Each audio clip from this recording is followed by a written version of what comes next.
Johnson. Hey! Oh, it catches on his Johnson. If he's plank of the week, he's got a sizable plank. That's a whole different show.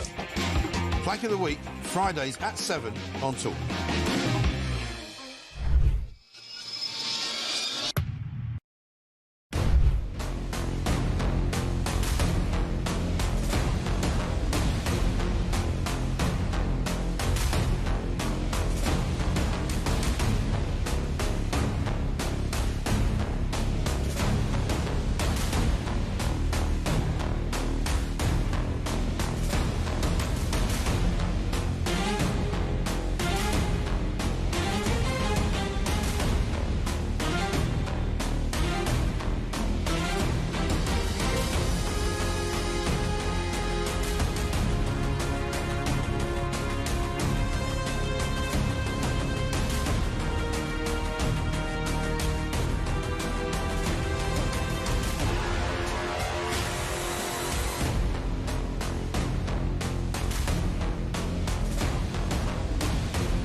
Hi, I'm Kevin O'Sullivan, and I've got a message for you. Welcome back to this blockbuster edition of What Just Happened. It really is a good one, I think. It's so funny that people keep calling me Meghan Markle.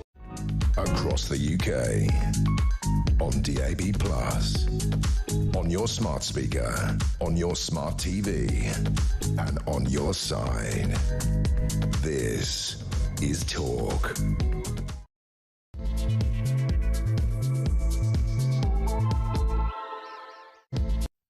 A very, very good morning to you. Welcome to the show. I'm Julia Hartley-Brewer. It's coming up to 3 minutes past 10 o'clock in the morning. I hope you had a wonderful, wonderful Easter. Hopefully a little bit more relaxing than mine. You know, falling down mountains, you know me. Mostly the falling bit. Anyway, it is great to be back. And as always, quite a lot to talk about, of course, and whether or not you are listening on DAB+ radio or on your smart speaker, watching on YouTube or on your connected device, it's absolutely great to have your company. I've still got the cough. I can't believe I've still got the cough. Do you follow? Now, I'm going to try and get through this. The meeting of cardinals at the Vatican has now provided an update on plans for the Pope's funeral. They've confirmed it will take place on this Saturday at 9 o'clock UK time. This comes after the death of Pope Francis, of course, on Easter Monday at the age of 88 from a cerebral stroke that led to a coma and irreversible heart failure. Also, Keir Starmer has, in the last half an hour, finally broken his silence on last week's Supreme Court landmark gender ruling. He says, so I'm so sorry. Could someone possibly run in and turn the aircon off in this studio? That will stop me coughing. Thank you very, very much indeed. I was hoping someone might notice that at some point. I do apologise for the cough. I've had this for about 3 months now. It's getting very dull. Anyway, Keir Starmer has finally spoken. He said that the landmark ruling 6 days ago, he says, brings much needed clarity for women. I'm not entirely sure that we needed clarity about who was a man and who was a woman and who could use women's changing rooms and toilets and the like, but apparently we did. Wasn't the lack of clarity brought around by people like Keir Starmer claiming that some women had penises and saying that it was incorrect to say that only women have a cervix? We'll talk about that. Plus, Tory leader Kemi Badenoch has called for the police to act after pro-trans protesters in Westminster on Saturday held up placards calling for women's rights campaigners to be killed and deface 7 statues of graffiti, including those of Nelson Mandela and the suffragist Millicent Fawcett. Protesters have vowed to take their demonstrations across the country, with a dozen rallies planned for next weekend. Oh, I do hope I can attend one of them. Yeah, really. You shout that stuff at me and let's see how well that goes, guys. Oh, yeah, and you are guys. I know. What a shocker. Plus, NHS Trust has issued staff with a wheel of privilege, I kid you not, which could help them work out how lucky or how marginalised they are. The multicoloured chart forms part of an allyship training module and shows thin, white and comfortably well-off straight people classified as being closest to a central power hub. I would love to hear from you today. Well, when we talk about that in the next half hour or so, if you could tell me where you are on the wheel of privilege, it would be really, really great to know. Anyway, joining me for all the conversation, basically talking between my coughing today, is Tom Slater, editor of Spiked Online. A very, very good morning to you. I'm still amazed I haven't actually given this cough to you over the many, many months you've been forced and locked into a studio with me for 3 hours at a time. But there we are. I mean, there's so much to talk about. Obviously, we're going to talk a bit about, obviously, the death of the Pope. But I just want to start, because we've just had that statement from Keir Starmer about the Supreme Court ruling. I do want to ask you about that, because Sir Keir Starmer, I mean, 6 days. He was away for some of it on holiday. I do, as you know, reserve the right to not criticise people for going on holiday. He's got a family, etc.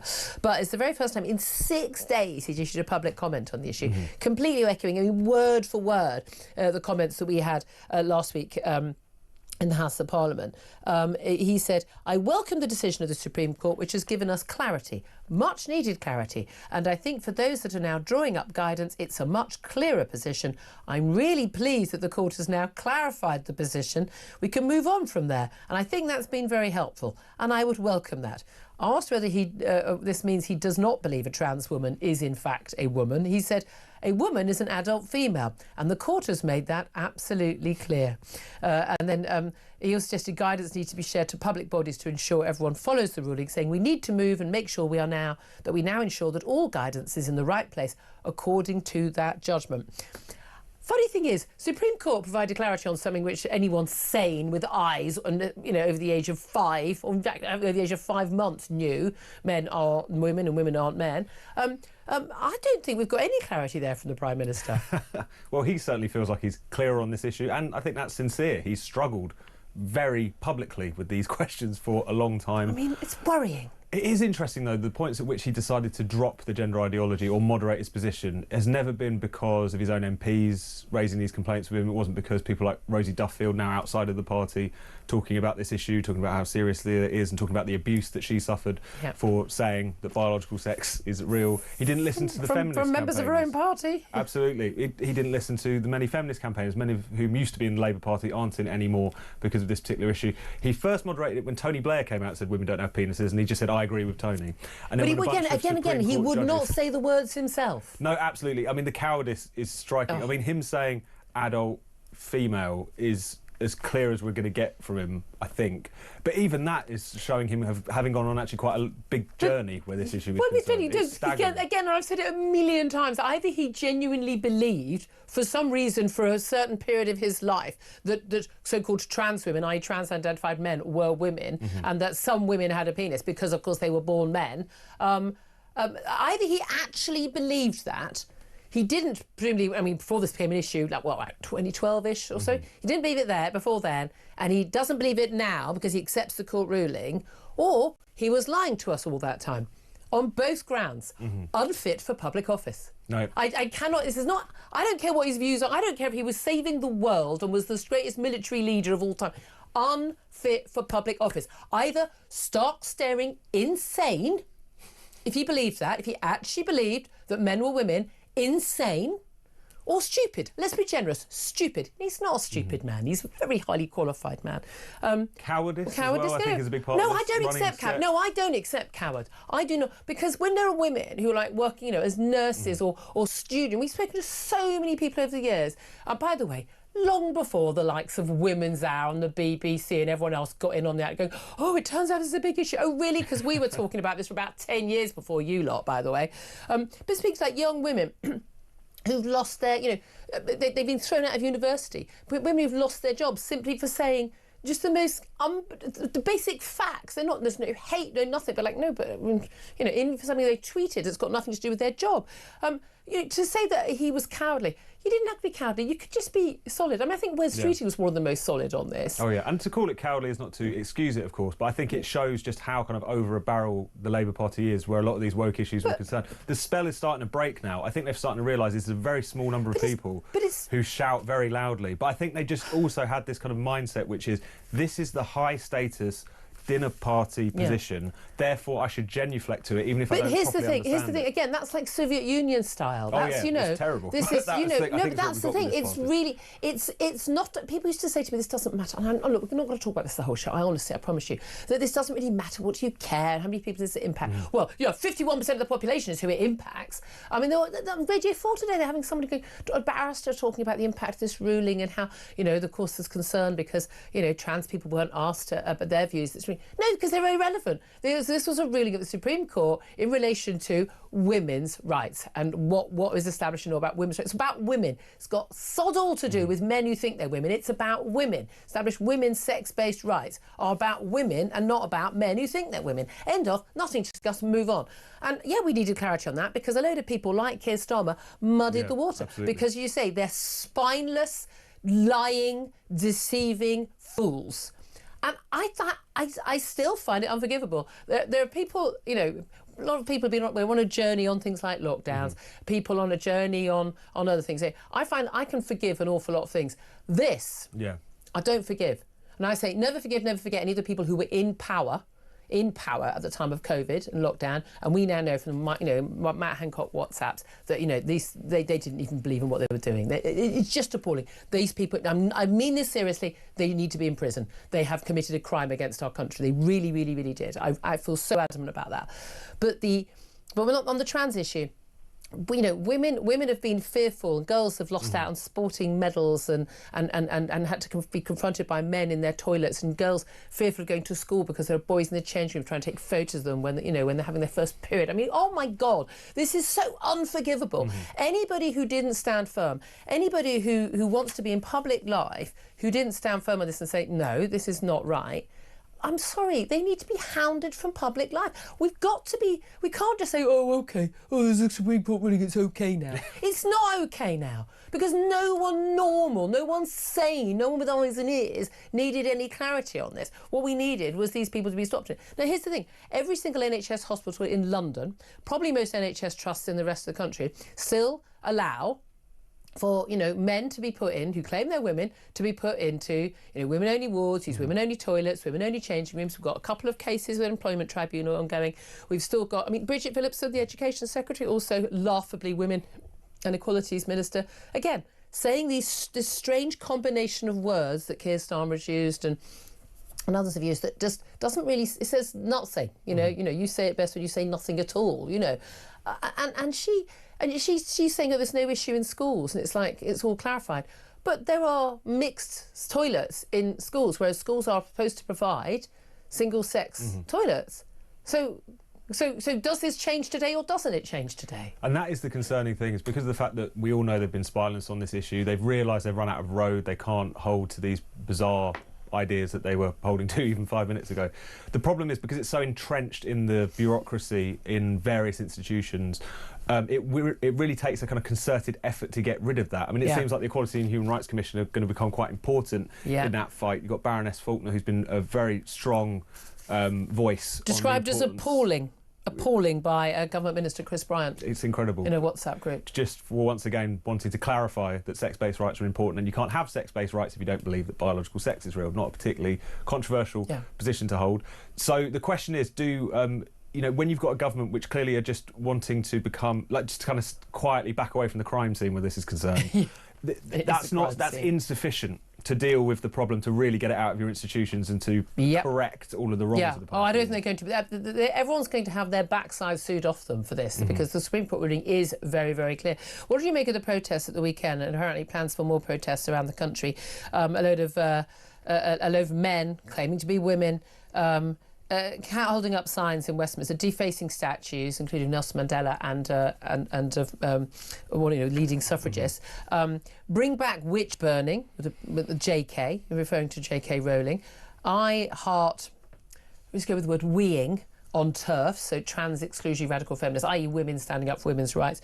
You're just jealous that my appendage, should we say, is bigger than your boyfriend's, and my, I'm going to go breasts, unless I read breasts, are bigger than yours. I mean, also, a misplaced apostrophe, which is the most unforgivable thing. Absolutely. Unforgivable. I can deal with any violent threats on a placard, but a misplaced apostrophe, for me, hanging offence.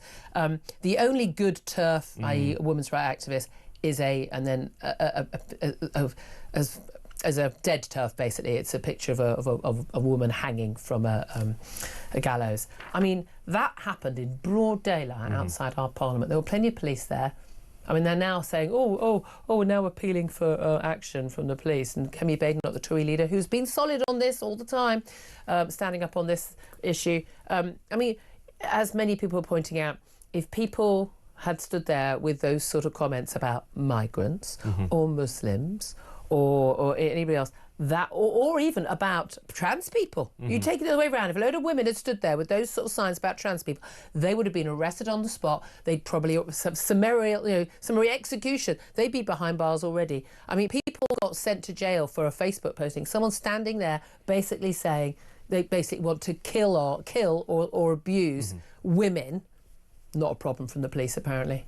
That's quite telling, isn't it? It's incredibly telling. And it's also telling of where this movement, this trans activist movement, is and always has been. I mean, I've seen a lot of these demonstrations over the years, also seen a lot of gender-critical demonstrations. Never once on the gender-critical side are you seeing placards talking about hanging trans people or anything as despicable as that. Yet this sort of stuff is always there. Not only that, you then have mainstream politicians or union leaders, people like Joe Grady from the Universities Union, tweeting photos of the crowd, including some of these placards, and talking about this as a great moment for unity. You also see people like Maggie Chapman, the Green MSP in Scotland, attending some rallies at which you've got men, again, kind of voicing the most horrendous misogynistic rhetoric and then refusing to even just leave that demonstration, even to condemn it around the edges. There has been a toleration of this misogyny, I think, because it's inherent to the movement, because the movement is about taking women's rights away. And therefore you can't and be entering surprised. women's safe spaces. Why do you want to be in a women's toilet or a women's changing room? Why is that? So again, you know, guys, you're not women. You just hate women. That's let's be honest about it. Look, there's so much more I want to talk about. Coming up, we are going to be talking to the Tablet's Rome correspondent about the plans for the Pope's funeral and his legacy. I just want to talk to you about the legacy of Nigel Farage. We are just a week or so away from those local elections and the Runcorn by-election, as well, the first by-election test, really, of the Labour government. And the polling is extraordinary, and particularly some polling from More in Common over the weekend suggesting that most voters think that, you know, Nigel Farage is just as likely as Keir Starmer to be the next Prime Minister after the next general election, but also showing that they could under the current polling, extrapolated, with a big poll, I think 16,000 people, that Nigel Farage could actually be leading the largest party after the next election, if not a majority, but the largest party. Massive losses for Labour. Tories not doing well, but Reform very much on the rise.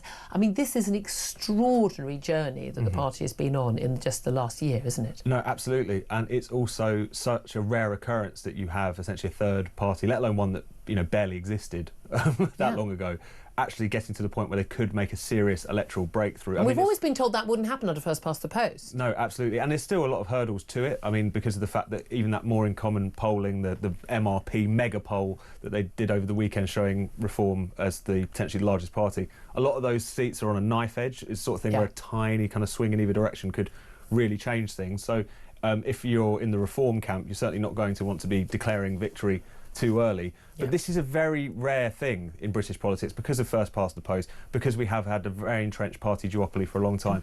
Voters are furious. They're up for grabs in a way that they haven't been for many, many decades. But I think nothing is off the table. I think it's a really good thing. I think people being sort of completely allied to one party, no matter what, I think it actually isn't good for democracy. It's much better if, like, right, this is what we want. Who's going to deliver it to us? Again, the idea that populism in some ways is a bad thing. What, being popular?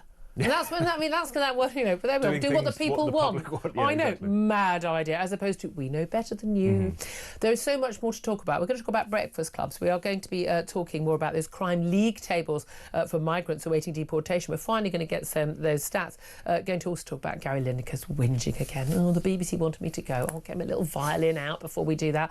Also going to be talking about this hilarious wheel of privilege from an NHS trust. We're going to find out where I sit and where Tom sits and where you sit. I'd love to hear from you. Particularly want to hear from you, though, about Keir Starmer finally speaking out on last week's Supreme Court landmark gender ruling, saying he welcomes, he says, the much-needed clarity for women. I want to know what your reaction is to that. Love to hear from you also on those trans protests spreading across the country and the police reaction. More two-tiered justice, folks, two-tiered justice.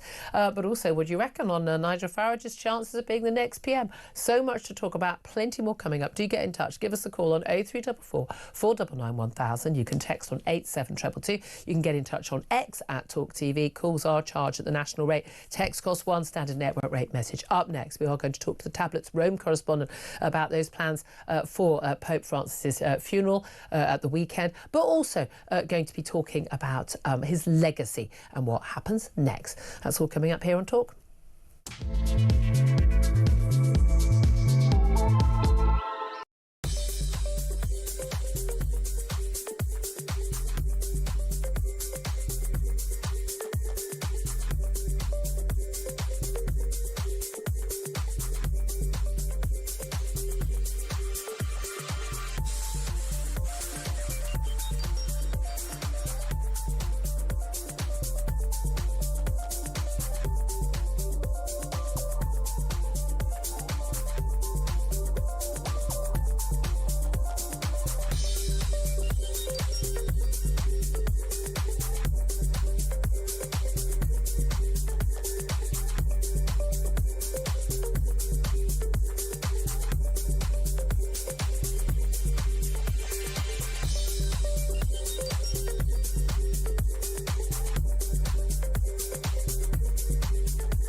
Basically what has to happen is that the signs male and female now mean in law male and female.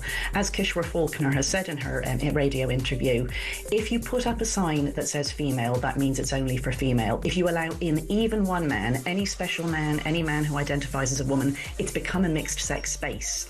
And in law you can't treat female-only spaces as if they're mixed sex. They're two different things. So the people who say, oh, well, you can still set your own policy, well, you can, but then we'll challenge you in court and we'll win. That's what the judgment means.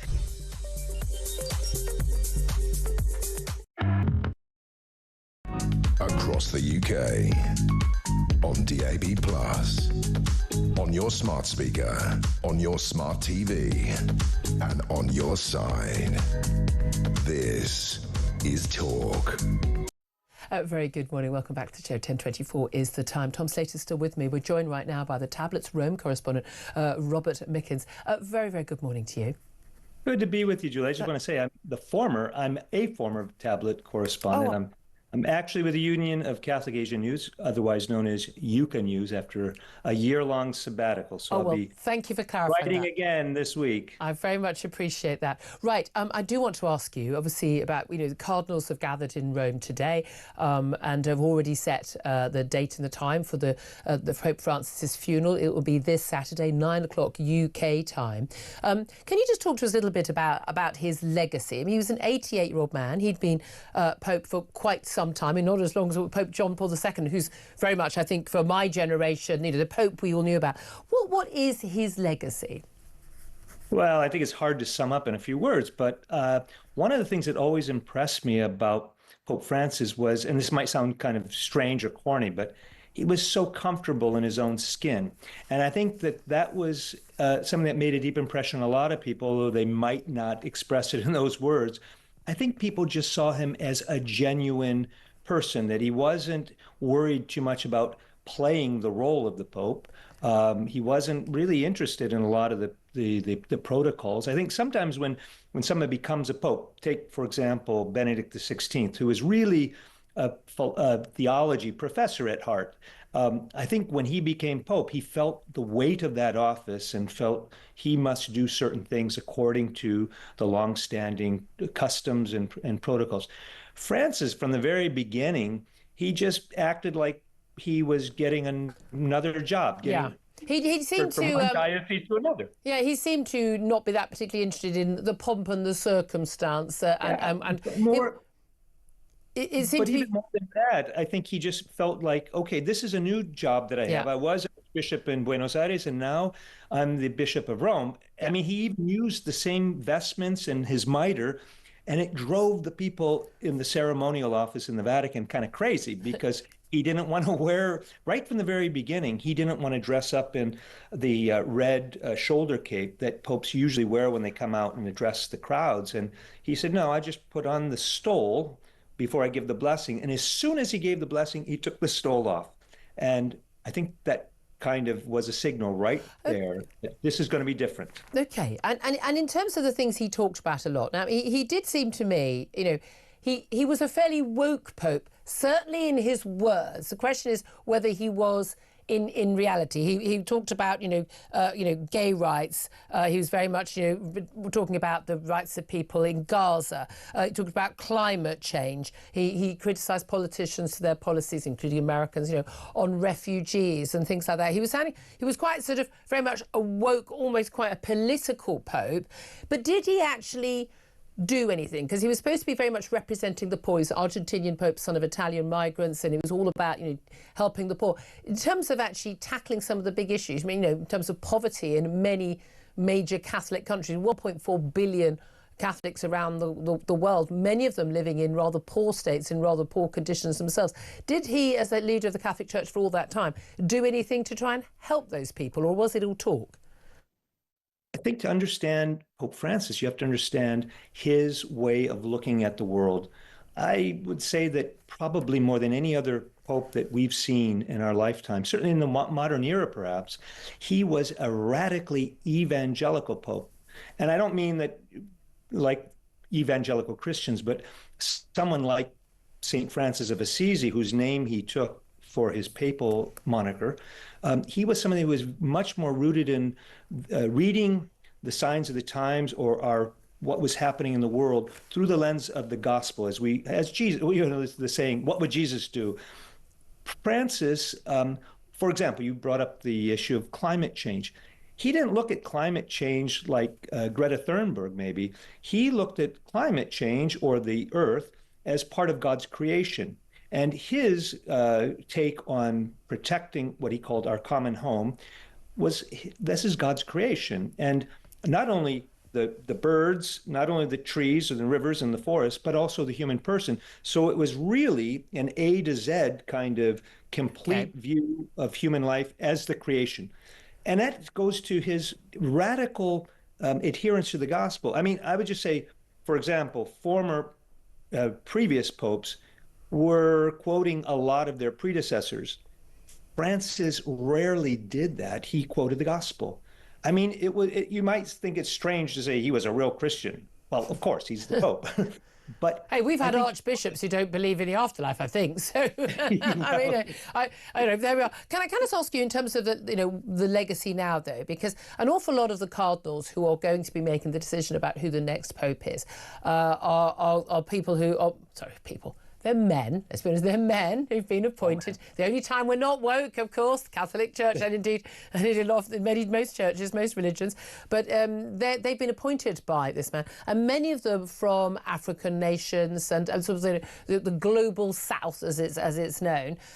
That comes with its own problems, doesn't it? Because we know one of the biggest battles, and we've certainly had the Church of England, and I think the Catholic Church as well, is this battle between sort of movement to sort of be a bit more modern in the Western nations and the Northern nations, but actually some very, shall we say, traditional Catholic views regarding women, gay people, many other issues among many of those other cardinals from perhaps less sort of modernised nations. That's going to be an issue in terms of who gets selected as the next pope, isn't it? Well, I think what the next conclave is going to be is a referendum on Pope Francis's 12-year pontificate. And I would just point out, I mean, I caution about, more like 80% or more of these men were actually made cardinals by Pope Francis. And the assumption is, of course, that he's stacked the deck and that we're going to get somebody that's a kind of a replica of Pope Francis. I would just caution against that because this is a dispersed group of men. Not all of them share the Pope's priorities. I mean, there are some pretty clerical cardinals in this group of 135 electors named by Pope Francis. And Pope Francis, as you well know, railed against clericalism. It's anybody's guess why he picked some of these men. I mean, you got a cardinal who's an Italian missionary from Mongolia, of all places. I mean, they have like 10 Catholics there.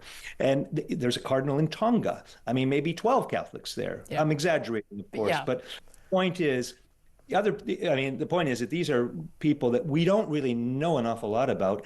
And the bigger issue is they don't know an awful lot about each other because Francis never brought them all together as a body.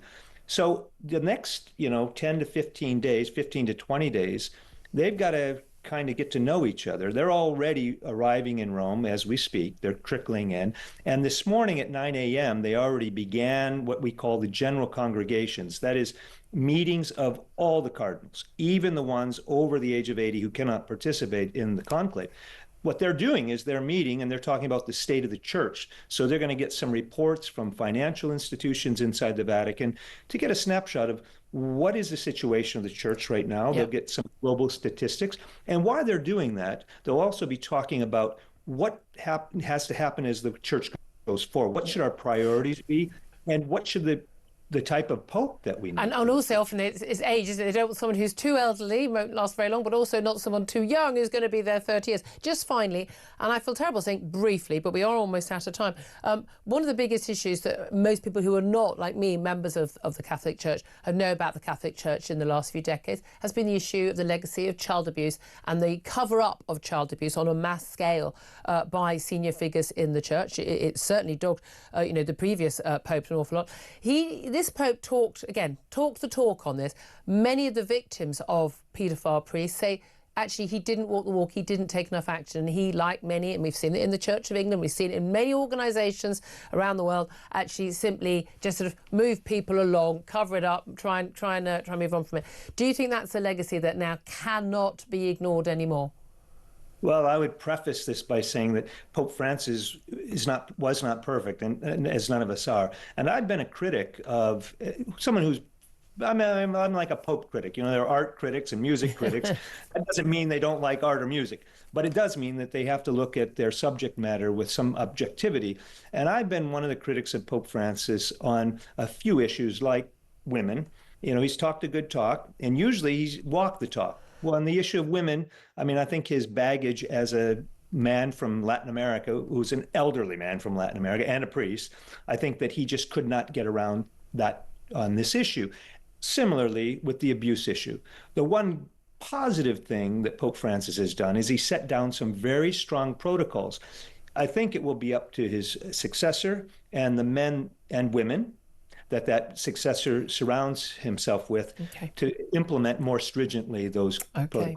Robert Mickens, so appreciate you joining us, former Rome correspondent at the Tablet. Thank you very much, Dee, for that. I must ask you, Tom Slater, listening to all of that, first thing I'm terrible, being the terrible human being that I am. Yesterday, when I'd heard the news and saw the news about Pope Francis, just remembered that David Lammy tweet, which he put out long before he was Foreign Secretary, who's backbench, but still a Labour MP. And there was news back in 2013 about, obviously, who was going to become the next Pope. Live video from the BBC News tweet, chimney of Sistine Chapel as conclave votes for a Pope. Will smoke be black or white? And David Lammy, then a Labour MP, now our Foreign Secretary, wrote, this tweet from the BBC is crass and unnecessary. Do we really need silly innuendo about the race of the next Pope? I mean, A, jumping to race, B, the fact that you didn't know. I mean, I would have known at the age of even 18, that you did the black or white smoke. That was something that was known, wasn't it? And you'd expect a Labour MP to know that. I mean, genuinely scary. No, absolutely. And especially given the fact that in his current position, it's important that you understand how institutions like the Catholic Church work. It's not an unimportant institution. It represents 1.4 billion people across the world. It has a tremendous amount of kind of geopolitical significance as a consequence of that. Hence why you had many of these scandals with some of the positions and some of the statements that Pope Francis made, whether it was on Gaza or Ukraine or other kind of conflicts. So another example of how, when it comes to actually being a kind of grown-up government, a grown-up country, this Labour administration really struggles with some of the basics. One of the things I find strange, and again, I feel the same way about royal family as well, or anybody, if you want to make political commentary, as this Pope did, and I mean, I remember I grew up, Pope John Paul II, absolutely, it's a crucial role in sort of finding support in Poland, the downfall of communism. I mean, really, really important role. And I say this as someone, full-on, fundamentalist atheist, for goodness sake. But if you want to make comments about, Gaza, about refugees, about climate change, about we're allowed to hold you to task and take you to task about it and question it. The Pope is now a political figure, whether you like it or not. And I do think people should talk. I understand people who are grieving, who are Catholics. I completely understand that. But we're talking about the death of a significant world political figure, and we need to talk about that in a sensible way, rather than just sort of people sort of let's all wear black and talk about somebody as if they were. They didn't have that significance. If you're going to have that impact and that significance, you need to be held to account. We need to question it. We need to be able to criticise and condemn or condone. And also it has so much bearing, doesn't it, on the decision that is now taken in terms of his successor, because of the fact that he does leave a church much more divided than it was previously, precisely because questions of climate, questions of geopolitics, questions of migration have been brought into that sphere in a way that it wasn't previously, and there's therefore upset particularly a lot of the clergy in places like Africa who take a very different view. So that is going to have horrible, nasty backward views. That's something that's something that will naturally come up. This isn't. It's not, as you say, something which is irrelevant to the conversation. No, exactly. Well, anyway, we'll be talking more about that. Coming up next, we are going to be talking to Bev Jackson. She's the co-founder of LGBT Alliance, about those outrageous protests we saw in Westminster, and why did the police not move in? Or is it okay to say kill women, which is basically what those protesters said? We'll talk to you on the phone lines as well. 0344 499 1000. This is Talk.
the UK.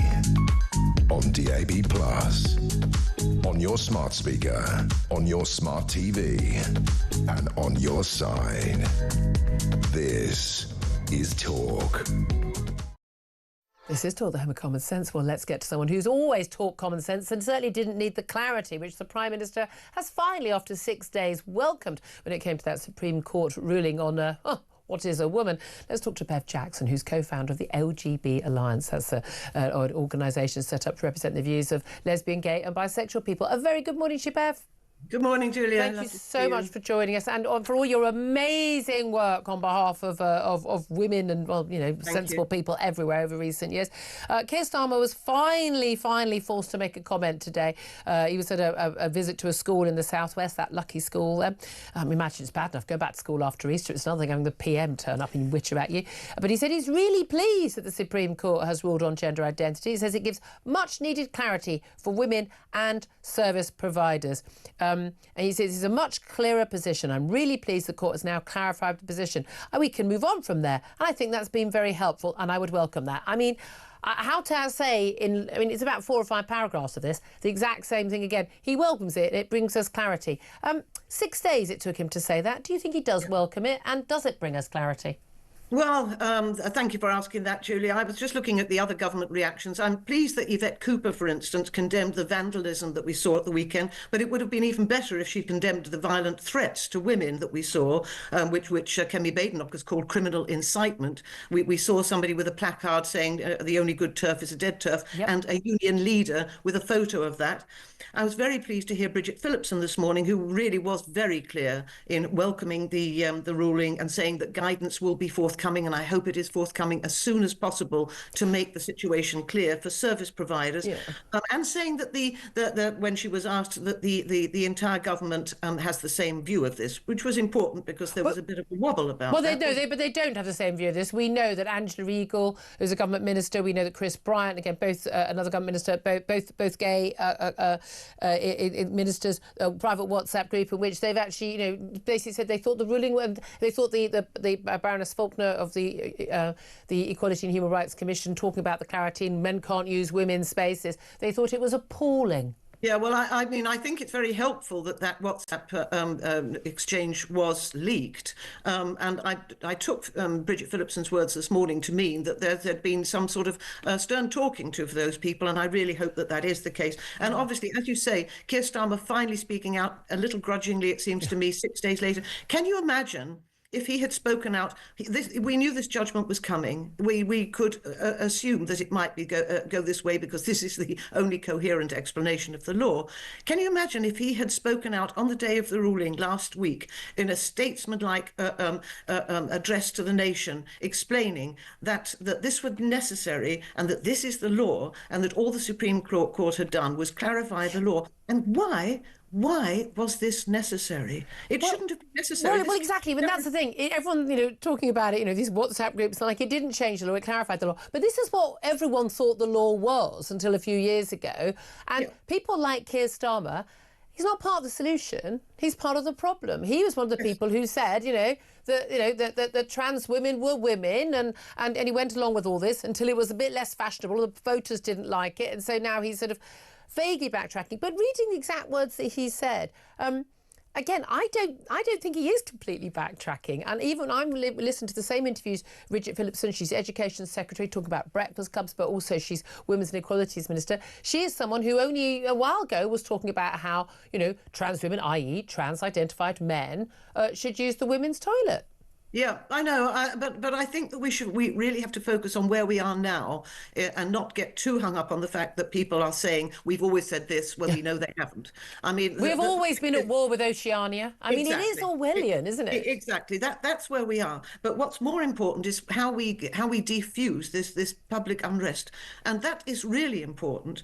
And we have to look to the source. We see that Stonewall has been going around the country, is in institutions, public and private sector institutions all around the country, and they have been paying Stonewall money for their diversity champion scheme, money to be given what has been referred to in the University of Essex report as incorrect and potentially illegal advice. They have been paying for incorrect and potentially illegal advice. So I really think that Stonewall needs to step up now, take responsibility for the incorrect and potentially illegal advice it has been given, which has been cited in many, many other cases around the country, and write to all its present and past diversity champion scheme members and say, we will be providing free training to now give guidance to you, which is based on the law. On the actual law has been clarified. I would rather just Stonewall just shut up shop, because I think Stonewall did, and I'm sure you'll agree, very big. I think you played a big role. In terms of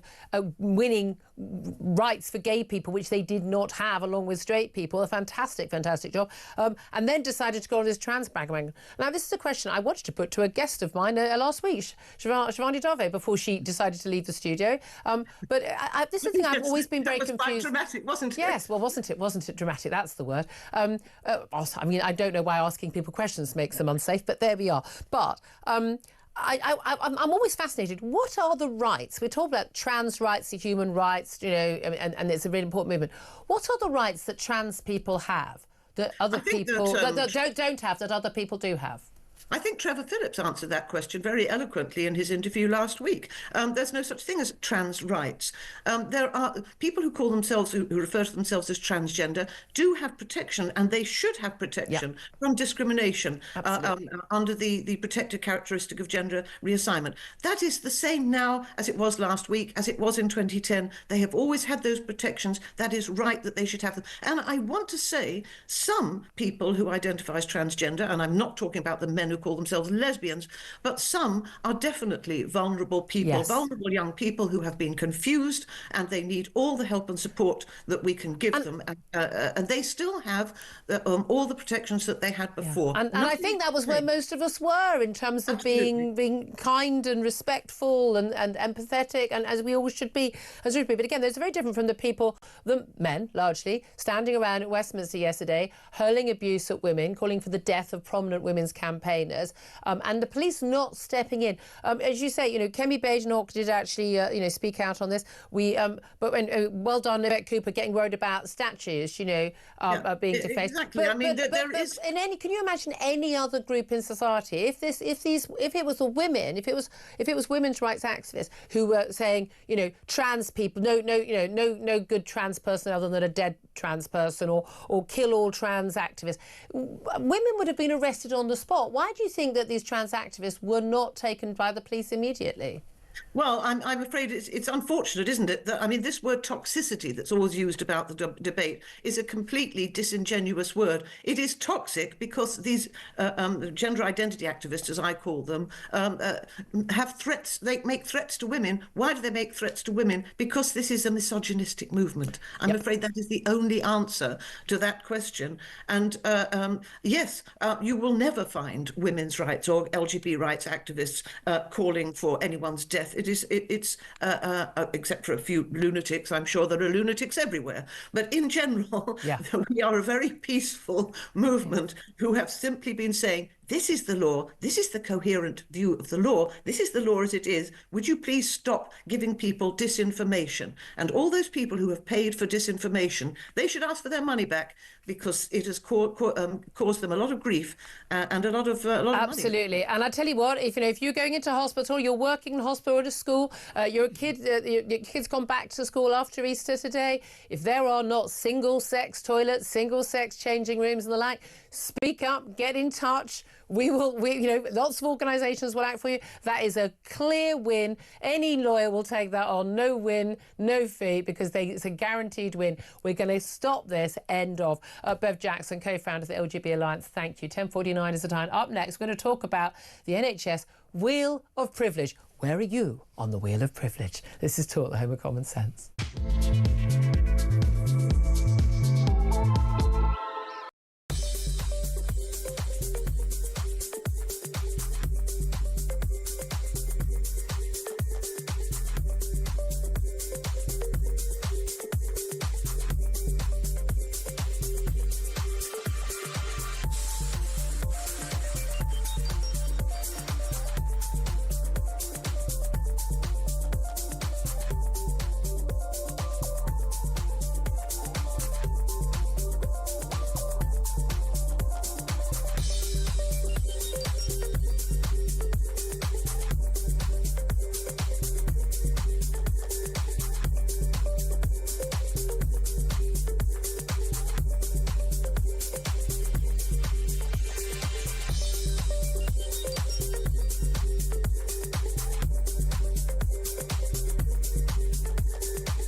The reports from his doctors had suggested that his convalescence was going well.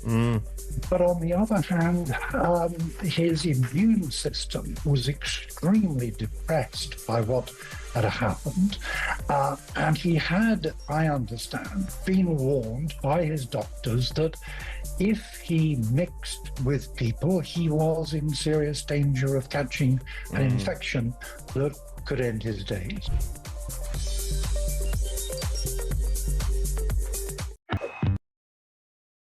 Across the UK, on DAB+, on your smart speaker, on your smart TV, and on your side.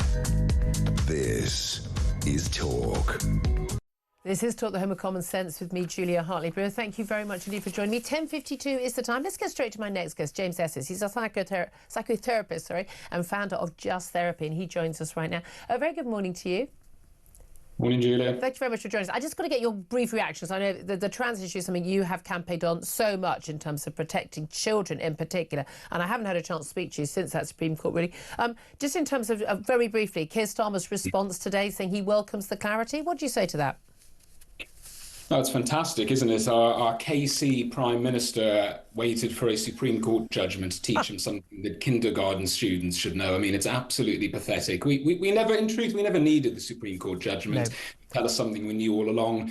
You know, I'm glad to finally see him say it, but, you know, he goes whichever way the wind's blowing. Doesn't he just? Look, I want to talk to you specifically, though, about something. We've got the image, which we can share everybody, which is an NHS trust that has created, this is just hilarious, a wheel of privilege.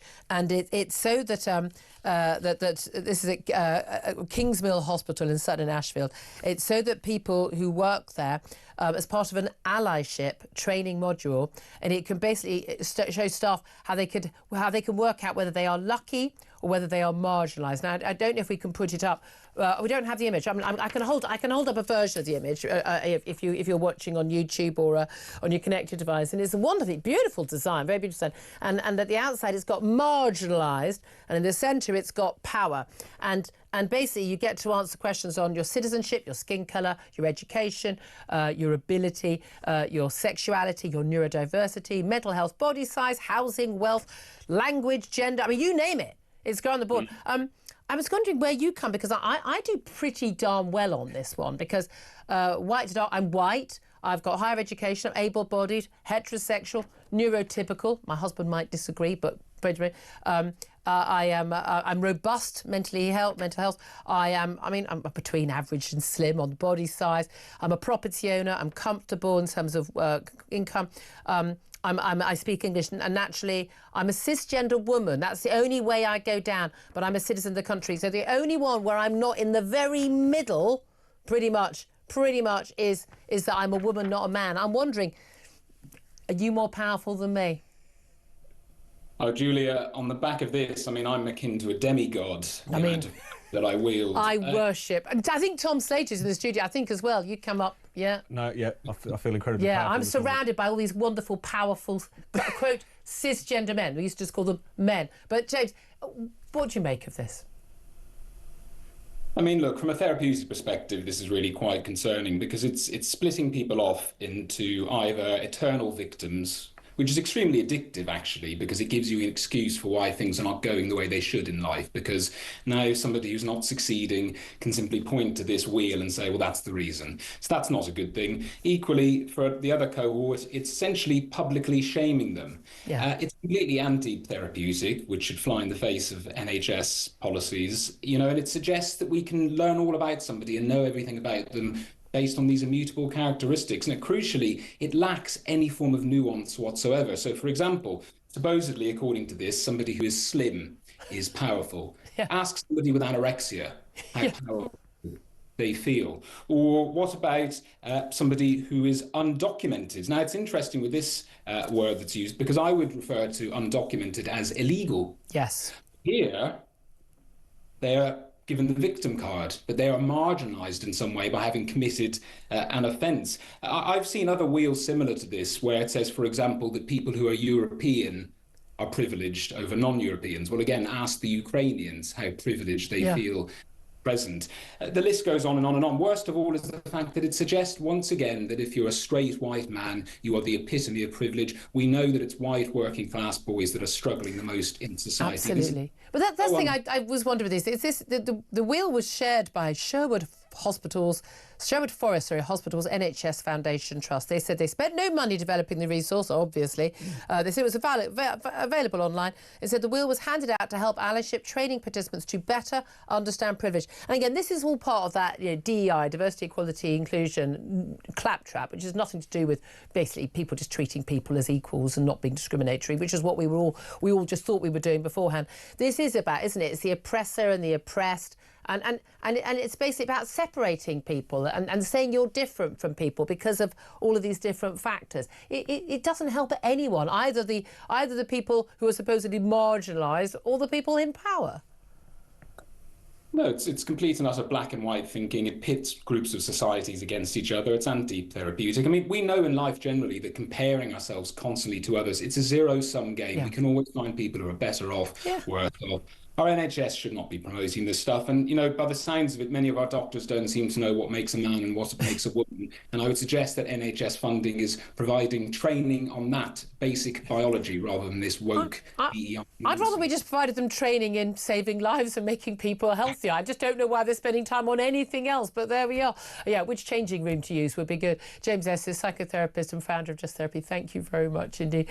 Tom Slater, I mean, genuinely, I'm pretty sure you and Mr. Esses both trump me on the power thing because I've made the mistake of being born a woman.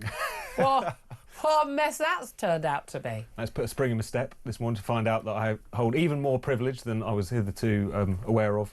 You just think also, like, imagine being kind of, you feel for the kind of just duty nurses kind of, or whoever it is who has to be sat in front of this, being explained in excruciating detail these sixth formerish opinions. You think, why was this ever tolerated?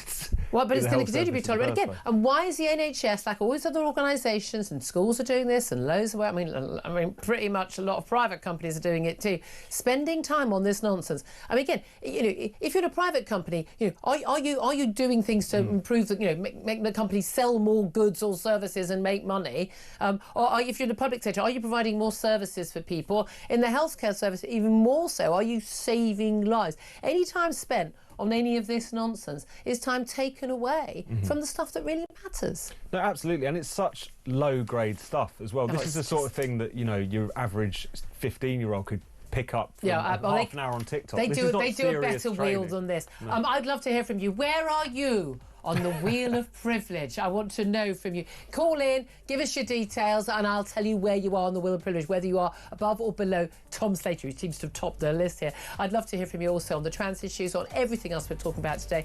Take the news up next. This is Talk.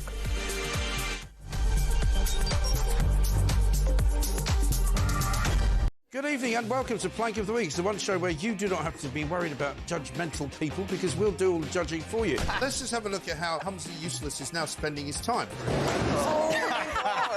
There goes your career, mate. Over there a bit is over towards where all the migrants come in. He's jumping there. There he goes. He goes over the bar. Hello, and lady. Unfortunately, it catches on his Johnson. If he's Plank of the Week, he's got a sizable plank. That's a whole different show. Plank of the Week, Fridays at 7 on Talk.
Hi, I'm...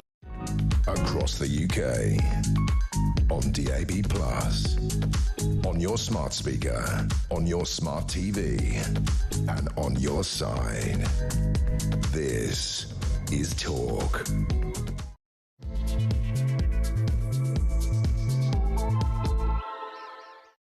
A very, very good morning. Welcome back to the show. I'm Julia Hartley-Brewer. This is Talk, the home of common sense. Whether you're listening on DAB+ radio or on your smart speaker, watching on YouTube or your connected device, it is great to have your company. I hope you had a lovely, lovely Easter. We're getting the nice Easter weather today. Obvs, that's what we do in this country. But obviously a lot of you back at work after the kids have gone back to school. Yay. Working from home. Wink, wink. Yeah, at least you get to listen to us. Anyway, great to have your company. I'm still delighted to say the editor of Spiked Online, Tom Slater, is with us as well. Morning once again to you. Lots more to talk about in the show, lots more to get in. We promised we're going to get to your calls. We wanted to get in, obviously, a guest on Pope Francis' death and the funeral arrangements and the legacy. So we will get to more of your calls in this hour. I do promise you. Do get in touch. In particular, I want to hear from you about Keir Starmer finally breaking his silence on last week's Supreme Court landmark gender ruling. He said he welcomes the much-needed clarity for women. But, you know, what's your reaction to that? Because isn't the problem with that we only needed clarity because people like him were lying to us about what is a woman, what is a man all this time. Apparently he's discovered that apparently we're adult human females. I'd love to hear your thoughts. Give us a call, 0344 499 1000. Text the word TALK in your message to 87222. Get in touch with us on X at Talk TV. Calls are charged at the national rate. Text costs £1. Standard network rate message. Also going to be talking about the nationalities of migrants awaiting deportation. And with the highest rates of crime. They will now be revealed in official league tables to be published by the government for the first time later this year. About time too. We know what those stats are going to say because these stats have been published across Europe, and we now know which countries from we're getting as perhaps the biggest problems with. Also, Donald Trump, who promised to end the war in Ukraine within 24 hours of taking office, said he now hopes for a peace deal this week, as Vladimir Putin ended his pretend Easter truce yesterday by resuming his aerial bombardment of Ukraine. All of that coming up, plenty more besides. Breakfast clubs as well I want to talk to you about as well, Tom, but lots to go on in terms of what's going on at home and abroad. Let's just start with Pope Francis' death, announced yesterday on Easter Monday, after his first appearance in public after a very long time, very long illness. It's been revealed that he didn't die of pneumonia as many suspected. 88-year-old man, very, very unwell for a very long time. I'm quite surprised by how many people were surprised that he did die yesterday morning. In terms of, we've got the funeral is going to be on Saturday. The cardinals were already meeting in Rome to decide, all the funeral arrangements, and then of course they're going to have a few weeks to decide who the next pope is going to be. In terms of the legacy of Pope Francis, someone who has been very political, as many popes have been in recent decades. I'm thinking Pope John Paul II, crucial role in terms of, as a Polish pope himself, criticising the communist regime. But in terms of his woke politics, he spoke out, on every woke issue, whether it was refugees, whether it was Gaza, whether it was climate change, gay, LGBT rights and the like. But at the end of the day, and you spoke about poverty, and you're supposed to be this very sort of, the representation of the poor. But did he do anything to actually further any of those causes? Did he tackle, for instance, the big issue that's been afflicting the church for decades now, the issue of the paedophile priests and tackling that sexual abuse legacy? Well, I think his legacy is clearly just a more divided Catholic Church. I mean, as you say, the various kind of political causes, that he's involved himself in over the years are very controversial, whether it's climate, whether it's the question of gay people within the church and what that means, what kind of posture should be taken towards them, whether it's various geopolitical issues. He was quite outspoken on Gaza, he was quite outspoken on Ukraine, and in ways that, again, large swathes of the Catholic Church would potentially disagree with. At the same time, it's not as if he pleased the more reformist or even the kind of more progressive voices even outside of the church, because at the end of the day, the Pope is still Catholic. He's not going to embrace homosexuality. He's not going to embrace women priests, for instance. So it's one of those things where he leaves a divided church, but also not having achieved much from what people and might you hope say he would. massive big divisions between this, what's called the globe, the Western nations and the global South, as people say. Poorer countries with very much non-Western values. It's one of my battles I keep having with people all the time, and people about universal human rights and values. No such thing. These don't exist at all. They are basically an entire creation of Western liberal democracy. The views on women's rights, gay rights, anything else, these are entirely Western creations. They do not exist in large parts of the world. And the Catholic Church actually spans both very modern liberal states and also, so I'm sorry, let's use the term, backward countries that still think, homosexuality should be illegal and women are basically the property of their men. I'm sorry, call me old-fashioned for thinking that's backward, but I do.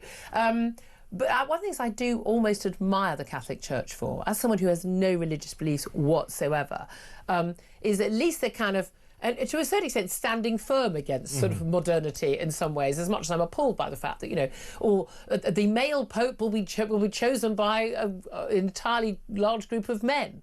There are no women involved. But if that's what your church teachings tell you, then fill your boots. I don't care. It's got nothing to do with me. I don't get involved in. As long as people aren't breaking the law and allowing the abuse of children, and that's happening across the board in every church and in non-church organisations, it's nothing to do with me. But we've seen the Church of England try and modernise itself, but in the Western nations, but facing the same issues, dealing with African nations, just having none of it. No, absolutely. And I think the Catholic Church is an institution, whatever one feels about it, whether someone is a believer or not, has been a kind of a stand against the kind of general cultural relativist drift that might exist. You might disagree with its fundamental principles and precepts, but still, under Francis, you start to see at least some of the kind of the mood music change. As I say, fundamentally, it's not as if there was some marked shift in relation to the Church's position on homosexuality, for instance, but the posture was slightly less judgmental than it might have been previously. So it just shows churches should be judgy, though, shouldn't they? Well, that's one of the things, isn't it? If you have a kind of the point of church, doctrinal isn't it, to be view judgy? of these things, then clearly an element of judgment comes into it. But at the same time, I think that's why it's such a significant institution, not least because it represents so many people around the world, 1.5 million, 1 billion of them, but also because of the fact that it clearly is coming under the same kind of political pressures and stresses and strains that, culturally speaking, that all of our institutions are. It's just absolutely. in a very different kind of setting. Well, and again, I was going to say, talking about men in dresses. Let's go on to another topic. I'm sorry. You've been holding that one in all morning. I've been holding that one in, but it's just, again, I completely understand that 1.4 million people will be very much mourning this man's death, and it's 6 million Catholics in this country as well. His funeral's going to be on Saturday, and there was a lot of discussion. But again, I do think it's really important if spiritual leaders, and we've had this with virtually every single recent Archbishop of Canterbury, Justin Welby wasn't the first. Spiritual leaders want to involve themselves in very divisive political topics, which they're entitled to do, then we're entitled to discuss them as effectively political figures rather than as religious figures. I think that is the case, and I think that discussion should be had. Let's talk about the men in dresses who were protesting at the weekend in Westminster. Incredibly horrific. I mean, absolutely horrific posters. The only good TERF, i.e., a woman who campaigns for women's rights. Oh, sorry about that, guys. Is a dead TERF. I'm changing some of the language. I heart weeing on TERFs. Again, women. Bring back witch burning, JK. And you're just jealous that my appendage is bigger than your boyfriend's and my breasts are bigger than yours. That's the sort of message from people men who are insisting that they are, in their minds, women and have the same rights as women. Now, we had defacing of statues, including the suffragist statue. We've had some appalling abuse online. I mean, a complete meltdown from the likes of, I'm not even going to name them, give them any dignity, but some of the biggest trans activists online who've been, by the way, abusing people, not just J.K. Rowling, but Maya Forstater, Helen Joyce, everyone else. They don't go for me largely. Other than, you look like a man. I mean, again, well done. But, I mean, it just makes me laugh. It just makes me, you don't look like a woman. What's your point? What's your point? But I always find it fascinating who they go for and who they don't go for. But there's horrific abuse. But I cannot believe a scenario where in broad daylight and photographed on film, that a bunch of women activists for women's rights held up the equivalent signs about trans people, that those women would not currently right now be behind bars. And yet those men are allowed to write that and say that. You've got people like, you've got government ministers like Chris Bryant and Angela Eagle in a private WhatsApp group talking about how the decision of the Supreme Court last week, basically how to undermine it, and criticising the chair of the Human Rights and Equalities Commission as appalling for stating men are not women and men need to use men's toilets, not women's toilets. I mean, how on earth have we got ourselves into a situation where yet again we've got a completely two-tier justice?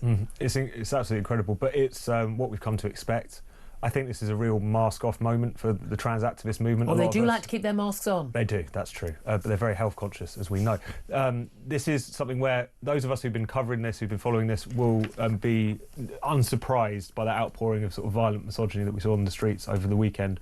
But maybe now it's going to come to more public attention. You would just think that if you're running around Parliament Square or Manchester or wherever it is, holding up placards about hanging women, that's what the only good turf is a dead turf means.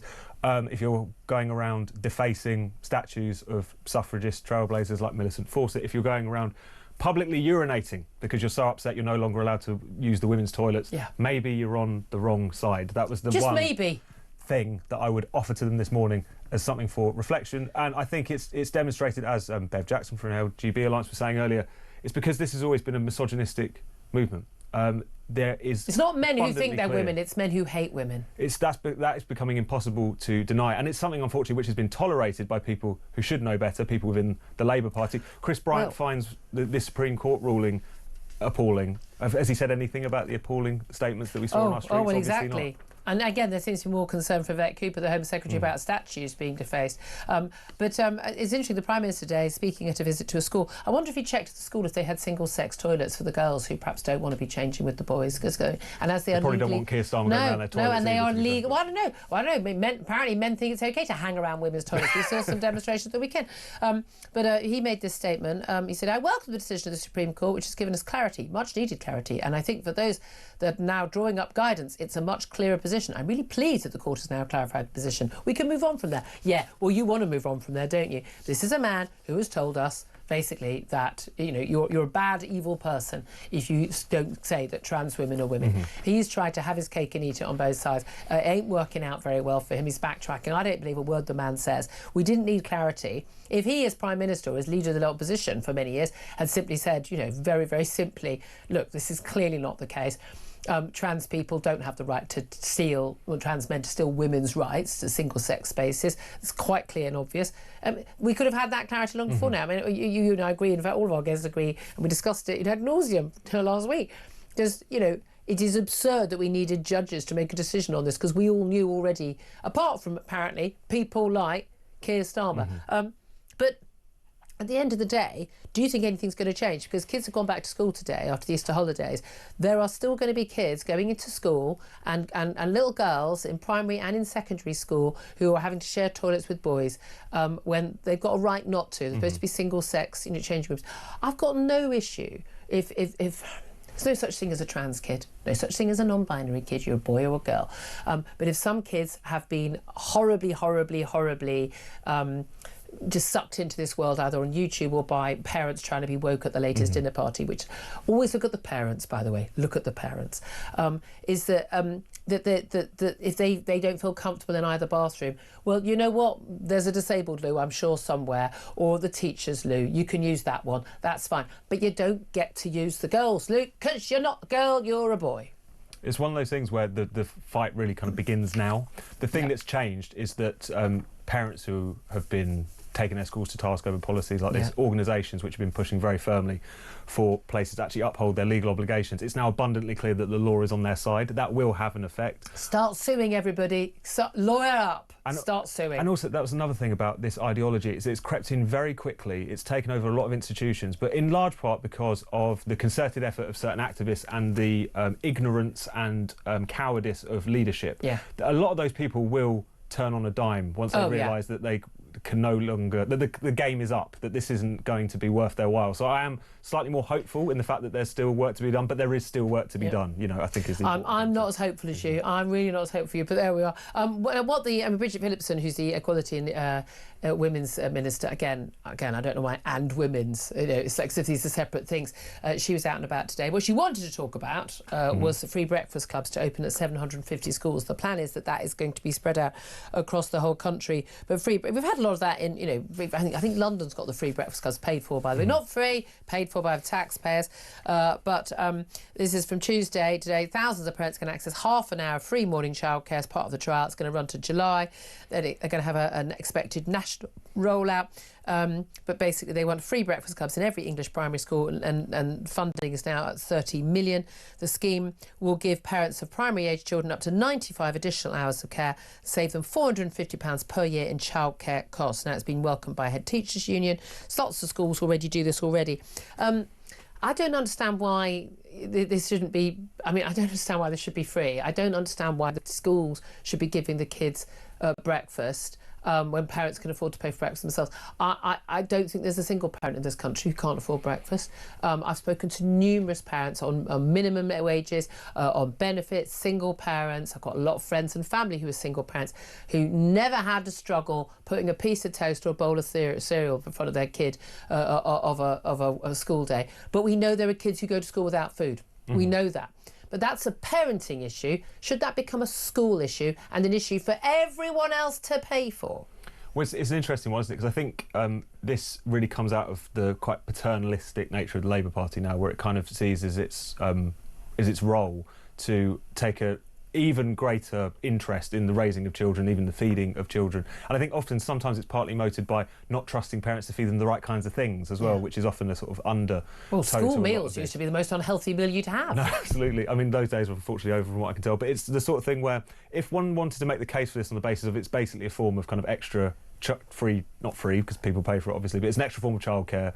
There's also some breakfast provision, that would be one thing. But because of the fact that in the context of everything else that's going on economically, you kind of think that's it. Like, if you really want to help working people who are really struggling under the costs that they're now having to face, under the horrendous economic circumstances we've had since COVID in particular, is this really the focus? Shouldn't you be focused on actually creating an economy in which they could have more gainful employment? Well, again, and things like childcare and food yeah, prices. I mean, that's the thing. I mean, look, you know, it is the case now that, you know, 70%, why can't people feed their kids at home? 70% of mums most dads, but 70% of mums of children at primary school do actually work, and many full time, and therefore they really are struggling. And again, you know, you have to be at work much earlier than it would take you to drop your kid off at school at the normal school opening hours and then get to work in terms of your travel time, so it makes it difficult. And I'm all for having some sort of club and schools allowing kids to arrive early and you know, and give parents that little bit of leeway so they can carry on, you know, with the job as well.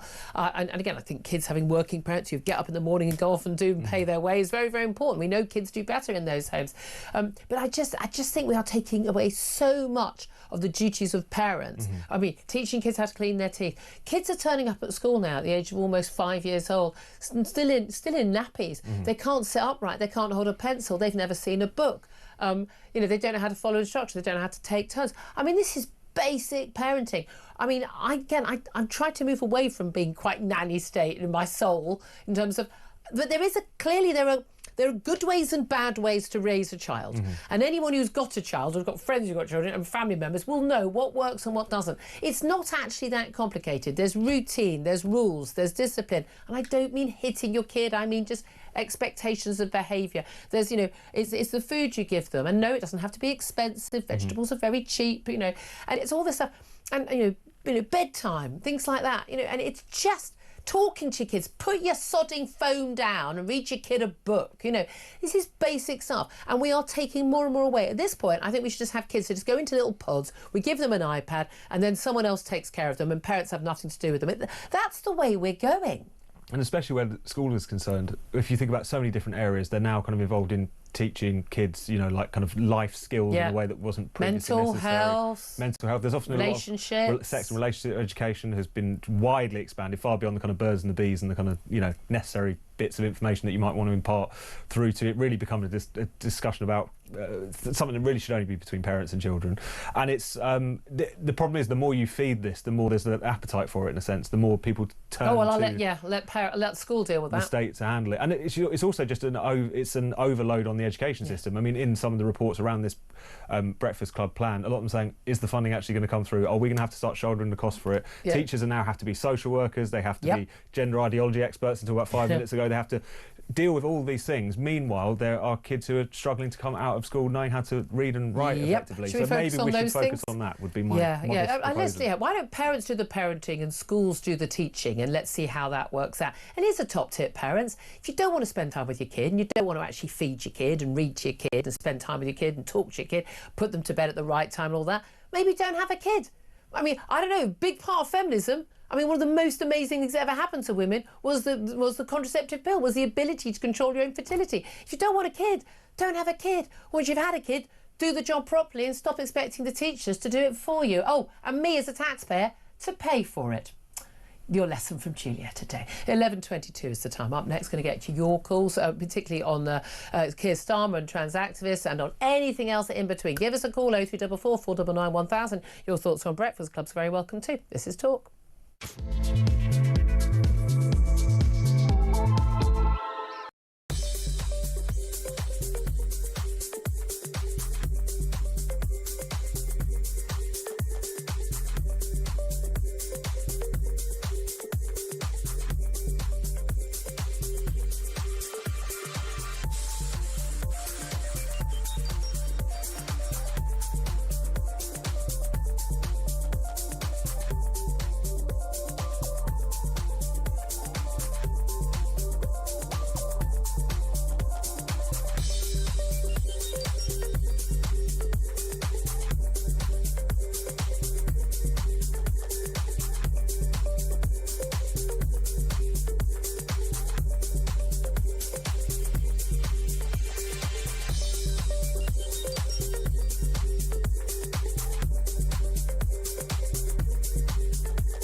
It's a bit like, ambulance drivers putting fires out, isn't it? It would be the same thing. Stick in your lane, police, and stop meddling with this. We all know, really, what this is about. It's a hangover from COVID. It is a means of exercising power and authority on the part of senior police officers, and indeed, I'm sure, fuelled by government. The government loved it during the riots in the summer, didn't they? That they could impose such things, non-crime hate incidents on people.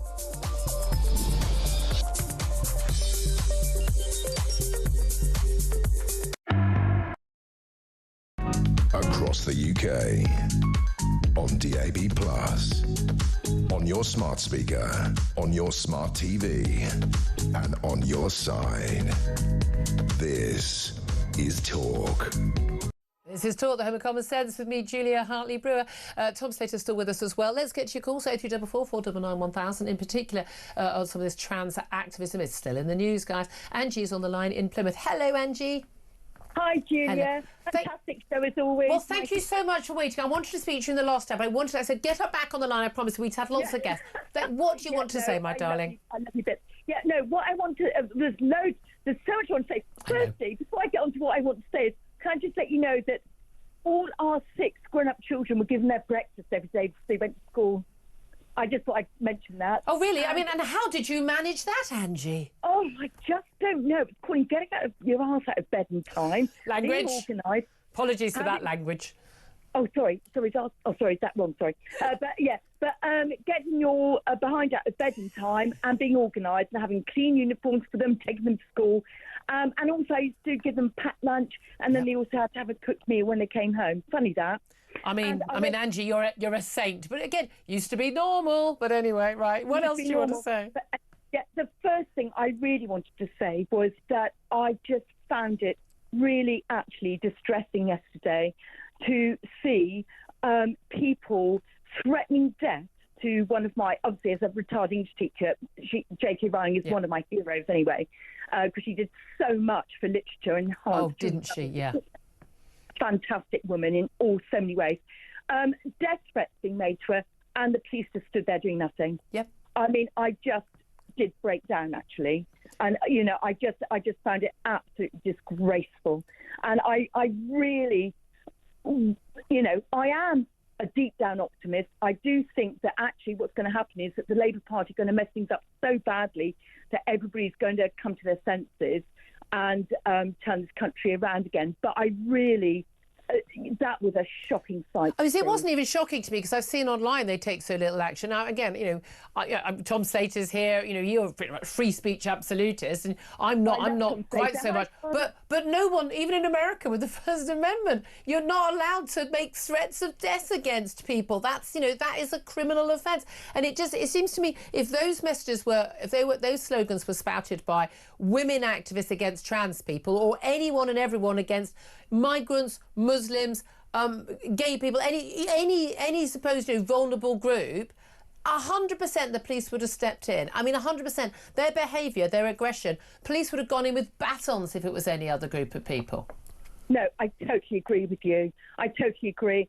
And we're just women, so we don't count. We're just horrible, nasty TERFs. Do you know what really upset me was when, seeing the statues of some of the suffragettes, who just, and bearing in mind, some of them died, they were force-fed in prisons, and, they fought for us to get the vote. And I just think, really honestly, can I just tell you one very interesting little story? Yeah. It was 2 years ago, my then, one of my beautiful granddaughters, Alice, I took her to the toilet, Sainsbury's toilet, because she needed a toilet. And so I took her in. And when we went in there, it was like, this man walked into the toilet. And I did say, and to be fair, I did say to him, I said, look, I'm very sorry, but I'm not happy having a man in a female toilet with my 3-year-old. Can I clarify? Was he dressed in what he thought was he looked like one of the ugly sisters in a pantomime. Yeah, he was all dressed up, makeup, everything. Yeah. Alice just sort of like stared at him. She'd never seen anything like it in her life. And, and bearing in mind we're down the southwest, we're a bit behind the times anyway. And so, all these things, we catch up on things that London's doing. Yeah, come on. There's basically a man dressed as a woman in the girls' toilet, in the women's toilet. What did you do? So I asked him to leave. And to be fair, I said, look, I'm really sorry. I'm not happy having you in here. This is a female toilet. And to be fair to him, he did leave. But he only left because you challenged him. Yeah, because I wasn't happy, having him in the toilet with my 3-year-old. Good for you. I mean, everyone should always challenge on that. But again, a lot of people get very fearful, and we've seen an awful lot of men posting online about, their excitement. They seem to be getting quite a kick out of being in women's toilets. But there we are. Angie, great call. Such a pleasure. Thank you very much indeed. I know, isn't it amazing though, there, Tom? A woman able to point out whether a man should be in a woman's toilet or not. Didn't need clarity for the Supreme Court years ago. Oh, and able to feed her 6 kids breakfast before they went to school without the state stepping in. Who knew? Didn't need to inspect any gender recognition certificates. We all know what's going on there. No, it's one of those things where on so many of these issues, it does feel like, whilst you won't want to declare victory too early, but where the gender issue in particular is concerned, common sense is coming back in around the edges. Oh, it's got to come back into fashion at some point. Let's go to another quick call. Herbie's on the line in Harrow. Herbie, what do you want to say? Good morning. I can't believe that Sir Keir Starmer is so negative about what as a woman. I mean, to say he's married to one, isn't he? Surely he knows what a woman is. Well, you'd like to think. Well, he again. This is all Orwellian, Stalinist. This never happened. It's never happened. But I don't think his statement suggested that he did he does really you think what this court says, because he says a woman is an adult female, and the court has made that absolutely clear. But he has also made statements in the last 2 or 3 years about men who think they're women. But Julia, look, if you want to be a trans person, I've got no issues with that whatsoever. That's what you want to be, fair enough. But you can't change nature, what's produced a man or a woman. You know, we are produced as a man and we're produced as a woman. It's what nature's done to us. We can't change that. We can't alter that. It's as simple as that. But do you trust when Keir Starmer says he welcomes the clarity? Do you trust him? No, I do not. I mean, to say you can't. They're trying to change what can't be done. It's not possible. As I said, do you think Keir Starmer and his lot? Do you think they actually believed what they've been saying in recent years? Trans women are women, all that nonsense. No. So why did they say it then? Because they're scared of what might be the outcome. That's what the problem is. Who are they? They're scared of the trans activists. Well, Julia, you're up against factions that are really determined to change the way we are and for what it is. And you're not going to alter that, I'm afraid. They're just demonstrating they've defaced the statute. For what purpose? Yeah. As I said, you can't change what Mother Nature's produced. Herbie didn't need any clarity. Funny that, eh? 11:33 is the time. We'll take a quick break, and then we're going to be talking to former Labour Special Advisor Paul Richards, see if we can make sense of all that with him. Also talking about the possibility this time of hope for peace in Ukraine this week. It was going to be one day, Donald Trump said before he was elected. But we'll talk to Putin's #1 foreign enemy, and proud to be so, Sir Bill Browder, about that. This is Talk, the home of common sense.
Across the UK, on DAB+, on your smart speaker, on your smart TV, and on your side. This is Talk. This is Talk, the home of common sense. 11:35 is the time. I'm Julia Hartley-Brewer. Tom Slater still with me as well. Delighted to be joined now by former Labour Special Advisor Paul Richards. A very good morning, a belated happy Easter to you. And to you, good morning and happy Easter. Well, thanks for joining us. Now, I just want to ask you, first of all, just about Keir Starmer welcoming, he says, and being really pleased with the Supreme Court ruling last week.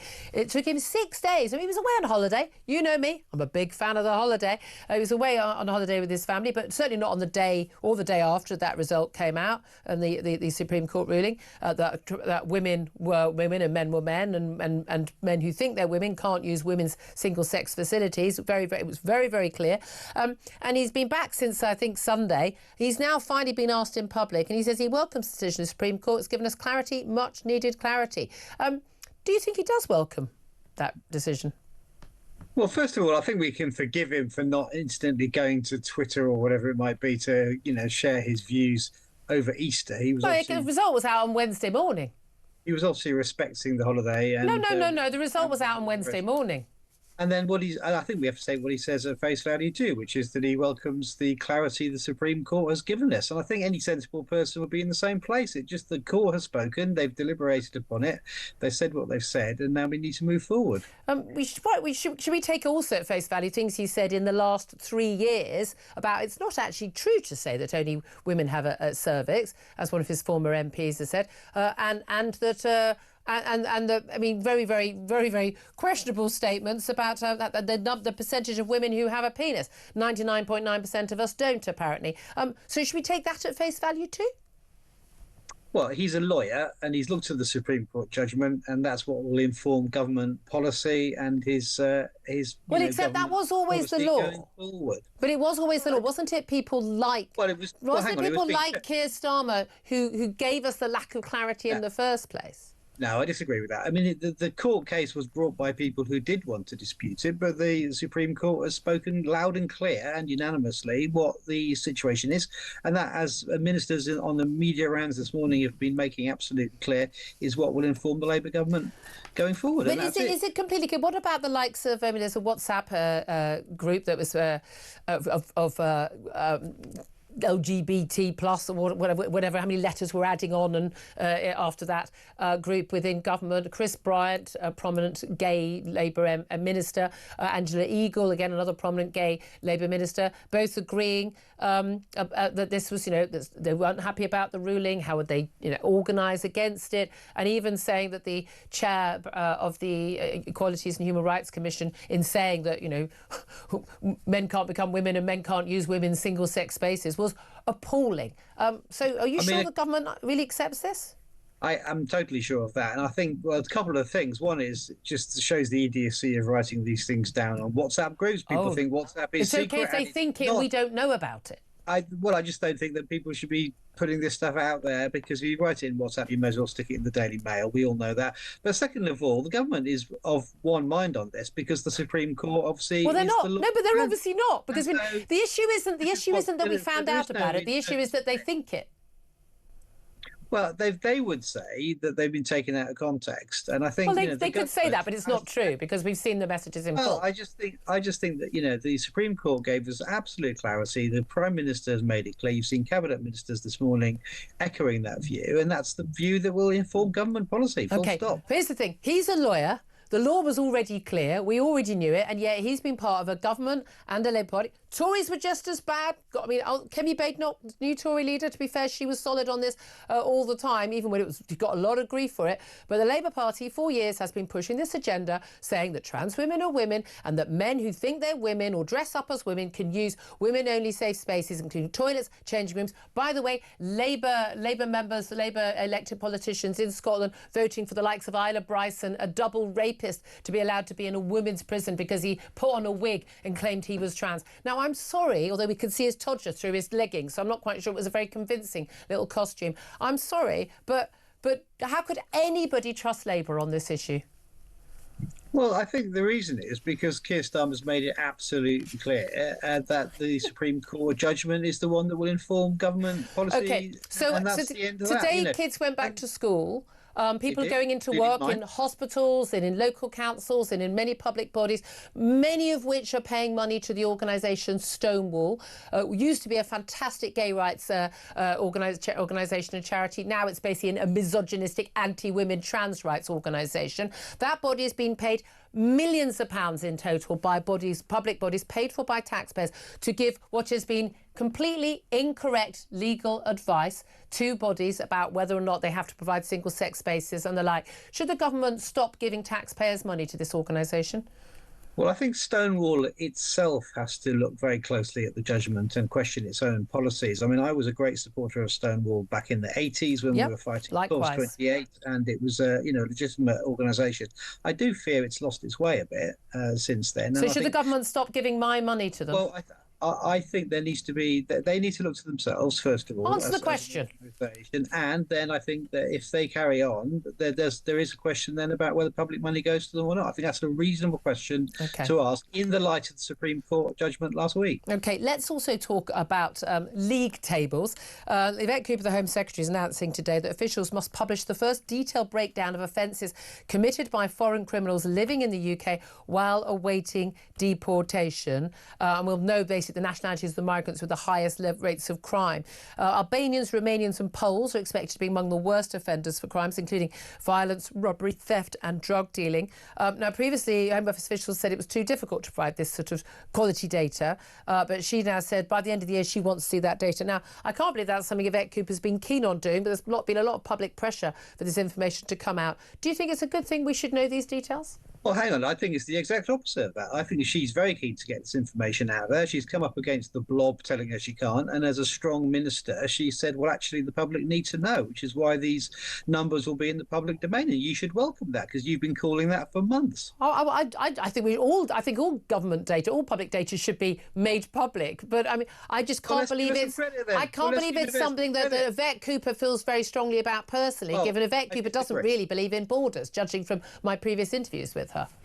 Disagree completely. I think she wants the information out there and she's demanded it from her officials, and whatever the resistance, she's overcome it because she is a tough minister, and that's what we want. You know, ministers getting a grip and actually doing things that the public want is what this government should be all about. So, you know, this is actually good news. Okay, it's good now. What's clarity over the figures, and we'll be able to see what the true picture is, and not speculation, but actually see the numbers. Okay, and once we see the true picture, what happens next? Because the point of often the figures, like for instance, we have league tables of schools or hospital trusts, is so that you can give information to the public and they make judgments about, you know, which school to send their child to or which hospital to have their operation in and the like.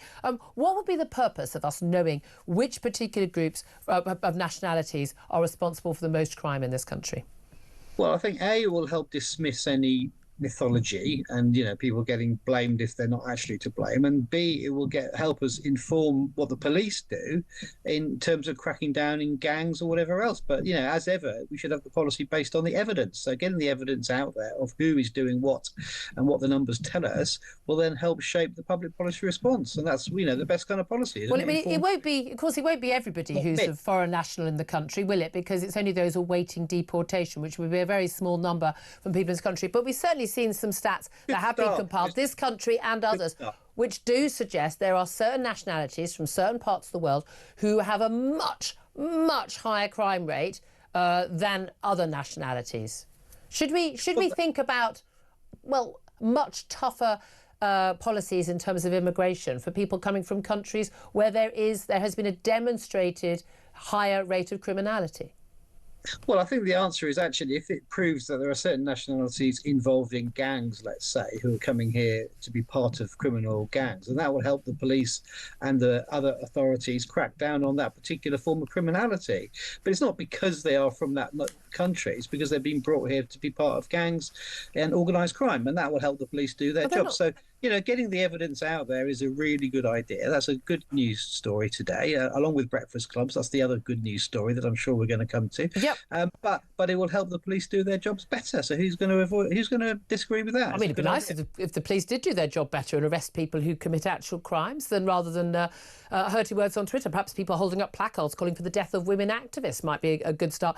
Let's talk about the breakfast clubs. Why on earth do we need to provide breakfast to kids whose parents can perfectly easily afford to give them breakfast? I think it's a brilliant policy, this, because it first of all buys time for parents, and we all know, you know, some parents have a lovely idyllic start to their day with a cooked breakfast on the table for the children, but most of us, who does that? It's a bit chaotic, it's a bit of mayhem, a lot of shouting involved, and I've had that experience this morning myself. And I think the extra half hour and the extra money that we'll put in the pockets of parents, I think will be enormously welcome. No, you're not putting that money in the pockets of parents, because parents are also taxpayers.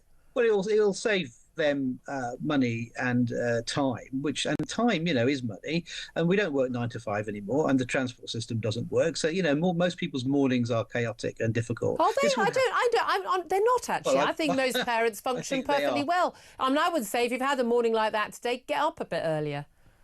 Well, that's what I've been saying to my children as well. However, I do think Labour parenting, everybody, Labour parenting.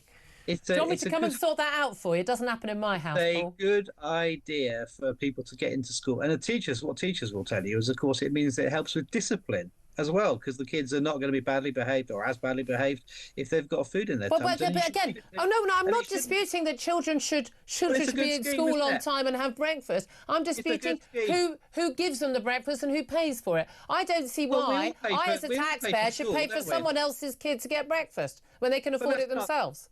Like saying I shouldn't pay for the local park because I don't have a dog that I walk. That's a public good that people can share in or not, Paul. And so are well-disciplined kids who are learning in school. Are there any jobs left for parents to do? Apparently, they don't have to teach their kids to clean their teeth. They don't have to feed them. They don't have to teach them. They don't have to teach them to sit upright or potty train them, because teachers are having to do some of that now. These interventions are all helpful. Of course, we need to give parents the support, and it's a big mistake we got rid of the Sure Starts, by the way, because that's where a lot of parenting. That's where the middle-class parents went. They were largely used by middle-class parents. Those are the stats. That's not fair. It's not fair. It's a fact. It's not. I'm not. And even if they are, I think the middle classes do need to buy into universal services like the National Health Service, like the comprehensive schools. Otherwise, they'll opt out and pay their own way, and then you get fractured services. So good. If maybe they still want their kids to go to school with kids whose parents can't be bothered to feed them breakfast. I don't think it's a question of not being bothered. I think. Oh, you think they can't afford it?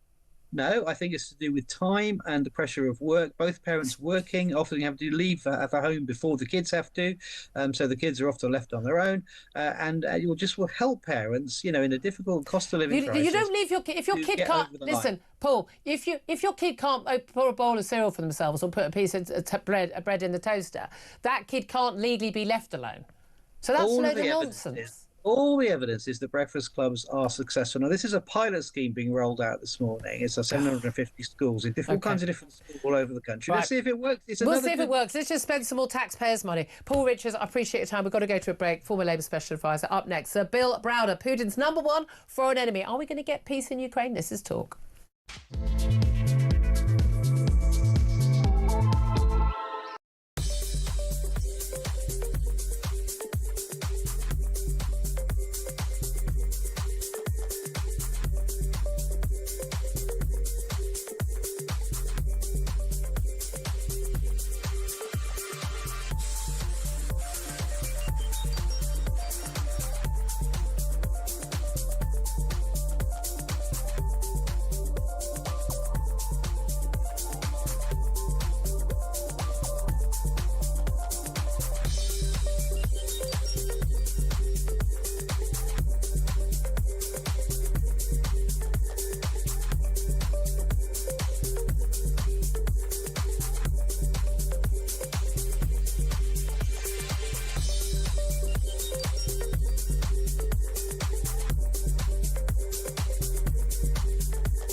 Obviously not going to be sustainable. He's going to be asked it until he answers it. Yeah. And at the moment he's still, I think, officially on holiday, but there's not going to be any escaping having to make a statement one way or the other. If I were him, I'd try to get my word out before this Wednesday when it's Prime Minister's questions, or he could be very easily skewered on the issue, even though the leader of the opposition isn't brilliant and doesn't have a great track record of catching him out at PMQs. It's an obvious one to bring up, isn't it?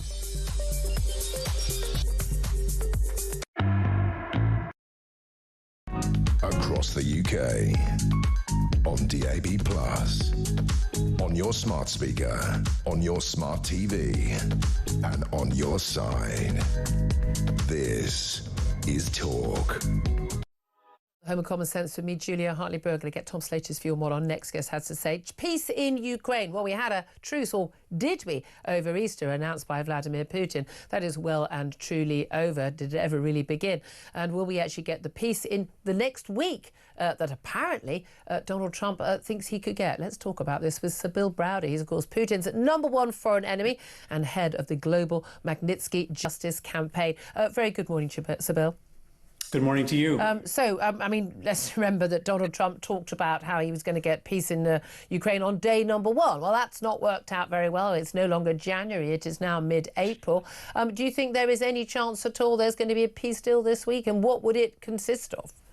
I don't think there's going to be any peace deal this week. And the simple reason is because Putin has no reason to do a peace deal. Putin has started this war back in 2022 with very ambitious goals. He has not in any way modified or reduced his goals. And so there's no reason to think that in a situation where he feels like he's winning, he's going to do a peace deal. I just don't see that happening. And so the only thing that he did, the only concession that he made was to, when Donald Trump asked for a 30-day unconditional ceasefire, after a month, he came up with a 30-hour, very conditional ceasefire, which wasn't a ceasefire. And so I think it's all total fantasy that there's going to be any peace deal. I think that it's not going to happen. And I think that we're still stuck in this whole mess of Vladimir Putin attacking the Ukrainians and threatening the rest of the world. Yeah, I mean, Marco Rubio, the Secretary of State, and indeed Donald Trump said over the end of last week and over the weekend, basically they'll walk away from this if they don't get a deal. But this is the issue. When you put a time constraint on it and you basically say, I'm making it my mission, I'm going to be the guy who brings peace to Ukraine. He's put all of the, the balls well and truly, all the cards on the table, all in Putin's court. I'm mixing all my metaphors. And Putin can just sit there and wait. But you say he doesn't want peace now. Look, he's not winning as such. He's still only got 20% of Ukrainian territory, 20%. But he is, we talk about that meat grinder. He is losing far more men than Ukraine is, although he's got access to more men whose bodies he can throw onto the battlefield and care not a jot about. But we know his economy is in a terrible state. It's now entirely geared up on the war economy. Is there a part of him that will actually want some sort of ceasefire so that he can kind of regroup, get his military, get his economy back on track? Well, I mean, the simple answer is that he's not accountable to anybody in his country. He's not living in a country like we live in, where if you lose a bunch of soldiers, you lose your job, or if the economy goes down, you lose your job. He's a dictator. Everybody's afraid of him. He's not going to lose his job. And so from his perspective, he's looking at this whole thing and he's saying, well, look at Donald Trump is giving me everything I want. Why he's now, most importantly, going to cut off Ukraine from U.S. military aid. This is a great moment. And for him, he's already sacrificed, close to 1 million soldiers. Why not keep it going and seeing if everybody else folds along with Trump? I think that's his position right now. And when you talk about 1 million, again, Donald Trump always talks about millions have died. Of course, it's more than millions who are injured, in some catastrophically, but the deaths are in the sort of low hundreds of thousands, more of them on the Russian side than the Ukrainian side, which I think is very, very telling. There is a risk with Donald Trump, isn't there, when Putin's dealing with him? We saw how Donald Trump treated Zelensky, and I thought outrageously, and you and I have discussed that before in the White House and since. But there's also an element where we sort of say, oh, well, he's kowtowing an awful lot to Putin. But he can turn on a dime, Donald Trump. He can just change his mind and act very, very differently. Is there a risk that if Putin doesn't come to the table with something vaguely resembling a serious negotiating position, other than I get the whole of Ukraine, which seems to be his position, that actually Donald Trump could grow tired of him and actually feel the need to step up support for Ukraine, basically to shore up his own position? Well, if you take like 5 steps back, not watching any of this whole thing and how Donald Trump has behaved towards Putin, you could say, well, yes, he's a very volatile character. Yes, he turns on a dime, all that kind of stuff. But he's shown no indication at any point whatsoever of wanting to take a tough stand with Putin. I mean, it's the body language, the regular language, everything is so clear.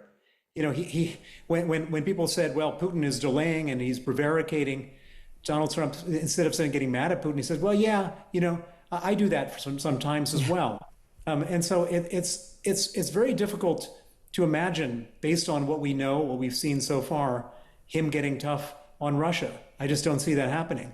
I could be proven wrong, and I'd love to be proven wrong. And so would a lot of Americans love to be proven wrong on that. But so far, Donald Trump has shown an immense kind of friendship towards Putin and animosity towards Ukraine, animosity towards the European Union, animosity towards Western liberal democracies. Yeah. And so it's very hard to imagine that all of a sudden he's going to change and become a human rights defender. Yes, it is extraordinary. Just finally, how much do you think this ties in at all with his treatment of China and the tariff war? And again, every other country getting brought into that as well. But in terms of, was it 145% tariffs? I've lost track. What is it this week on China? In terms of trying to leave China out in the cold, China, of course, helping Russia with their funding, buying Russian oil and the like, and obviously concerns about, you know, control in the South China Seas. How much does this all tie in, do you think? Well, again, if anyone wants to be incredibly generous towards Trump, you could say, well, he's trying to, you know, separate Russia from China. And that's the whole point of this. And he's saying that China is the bigger enemy and not Russia. But again, I don't buy that. At the end of the day, China is benefiting hugely from Russia. Russia is not going to stop selling oil to China. In fact, you know, Russia is friendly with China. Russia is friendly with Iran. Russia is friendly with North Korea, which are all, in theory, historically been the United States enemies. And so none of I don't think that he's playing four-dimensional chess. I think he's playing tic-tac-toe here, and he's not doing a very good job. So Bill Browder, so appreciate you joining us. Thank you very much indeed. Tom Slater, editor of Spiked Online. Again, I find Trump's opinion on Putin and on Russia and Ukraine utterly bewildering. What do you think's going on? No, it's a strange one, isn't it? I mean, almost when you had that big bust-up between Trump and Zelensky, the way in which he was talking about Putin and Russia was like, you know, we've been through a lot together. I think because people are told lies about Putin. Yeah, How so awful. therefore they kind of relate to one another. Clearly, they've always had, like, just personally a strange kind of connection.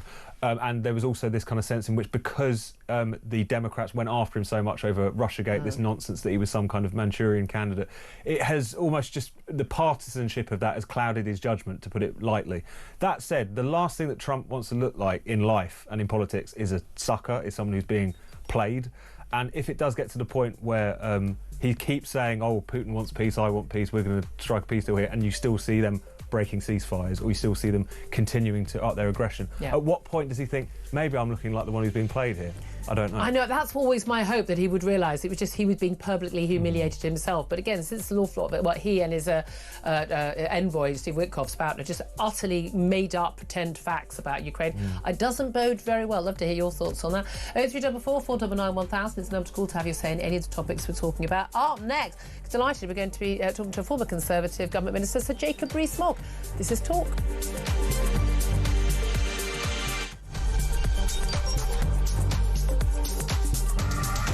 Good evening and welcome to Plank of the Week. It's the one show where you do not have to be worried about judgmental people, because we'll do all the judging for you. Let's just have a look at how Humphrey Useless is now spending his time.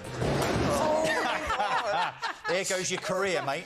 Over there a bit is over towards where all the migrants come in. He's jumping there. There he goes. He goes over the bar. Hello, and unfortunately, it catches on his Johnson. If he's Plank of the Week, he's got a sizable plank. That's a whole different show. Plank of the Week, Fridays at 7 on Talk.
across the UK.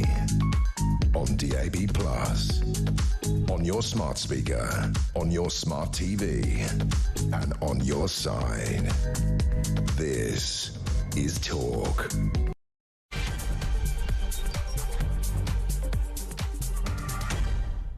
A very, very good afternoon to you. Welcome back to the show. This is Talk, the home of common sense. Whether you're listening on DAB+ radio, on your smart speaker, or watching on YouTube, your connected device, I am very, very, very pleased that you're joining me. I'm Julia Hartley-Brewer, editor of Spiked Online. Tom Slater is also here in the studio.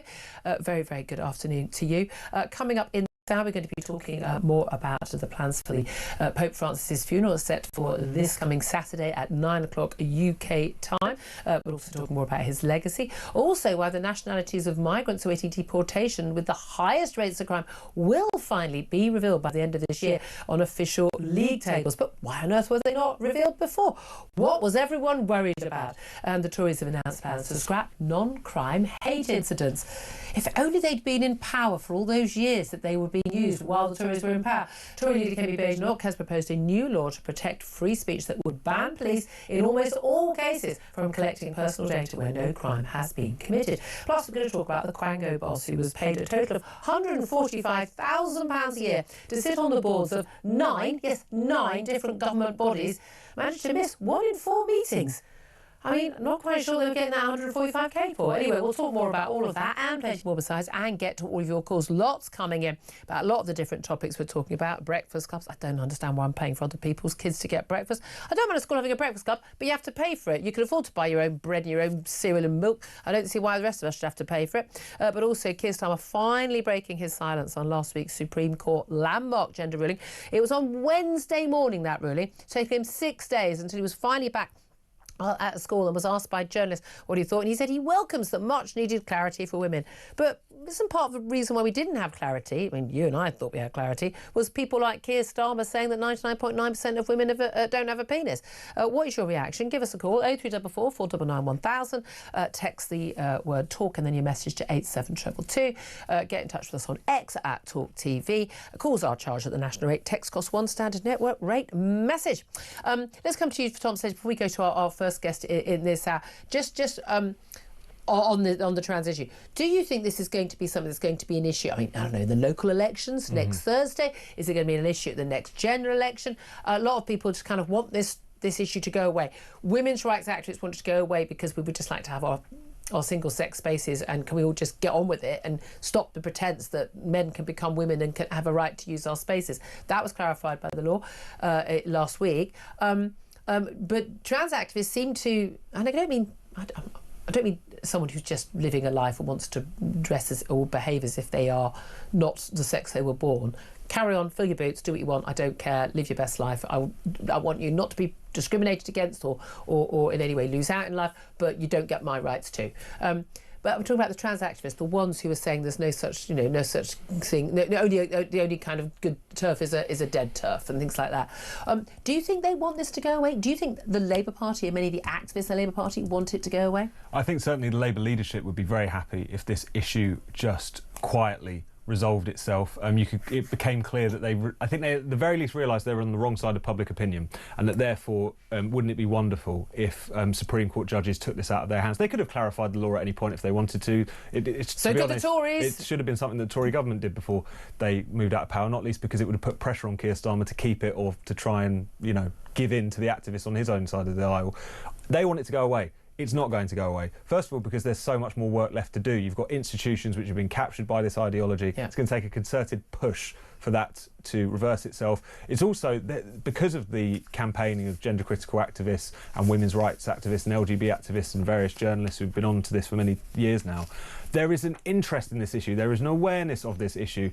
People want to know when there is another horrendous breach of women's rights that takes place in a school or in a hospital or what have you. So these stories are going to continue to come up, and whether or not Keir Starmer wants it to go away, it's not going to go away. So it will continue to be a political issue, I think. But I do think that Supreme Court ruling and the general atmosphere now is certainly an opening for common sense and for women's rights to push back. It's just there's going to take a. I think I'm not feeling that optimistic anymore. I really am not. I think there's going to be such pushback. Well, let's talk about this and plenty of other topics right now with Sir Jacob Rees. Welcome. So delighted he joins. He's a former Conservative government minister and MP, of course, and also a Catholic. I want to talk to him about the death of the Pope as well. A very good afternoon to you, Sir Jacob.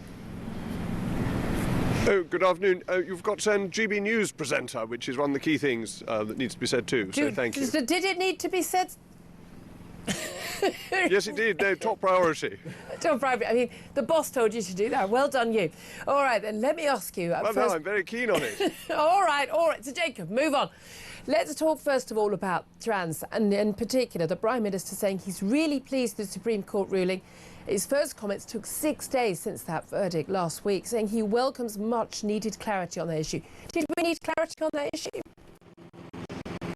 No, of course we didn't need clarity. Anybody with any sense knew the truth.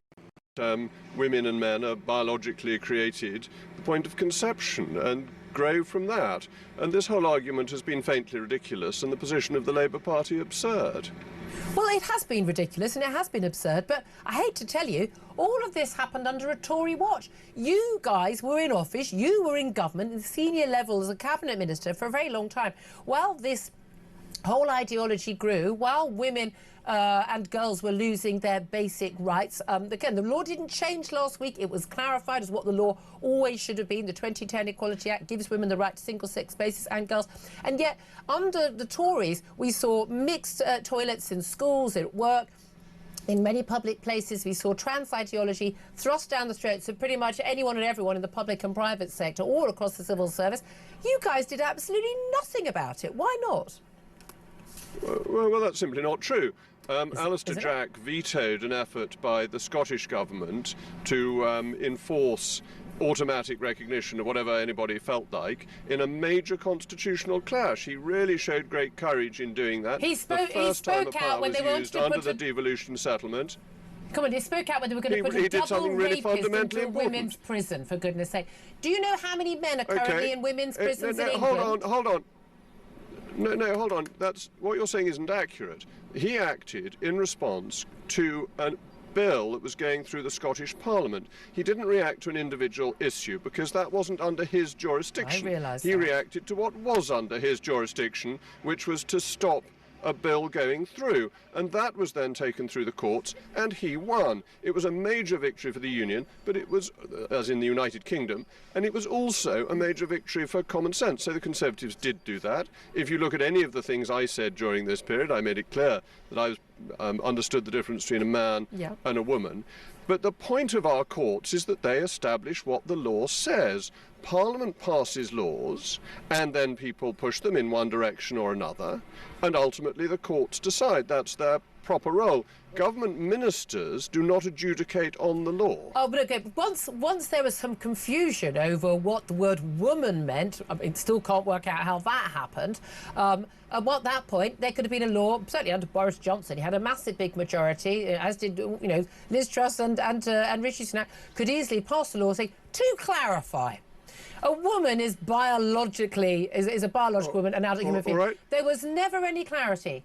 And what would have happened if that law had been passed? It would have then gone to the courts to be judged upon by the courts, exactly what has just happened. And you'd have had people going on human rights grounds as well, which there is a potential appeal to the European Court of Human Rights on this, which I believe is not going to be used.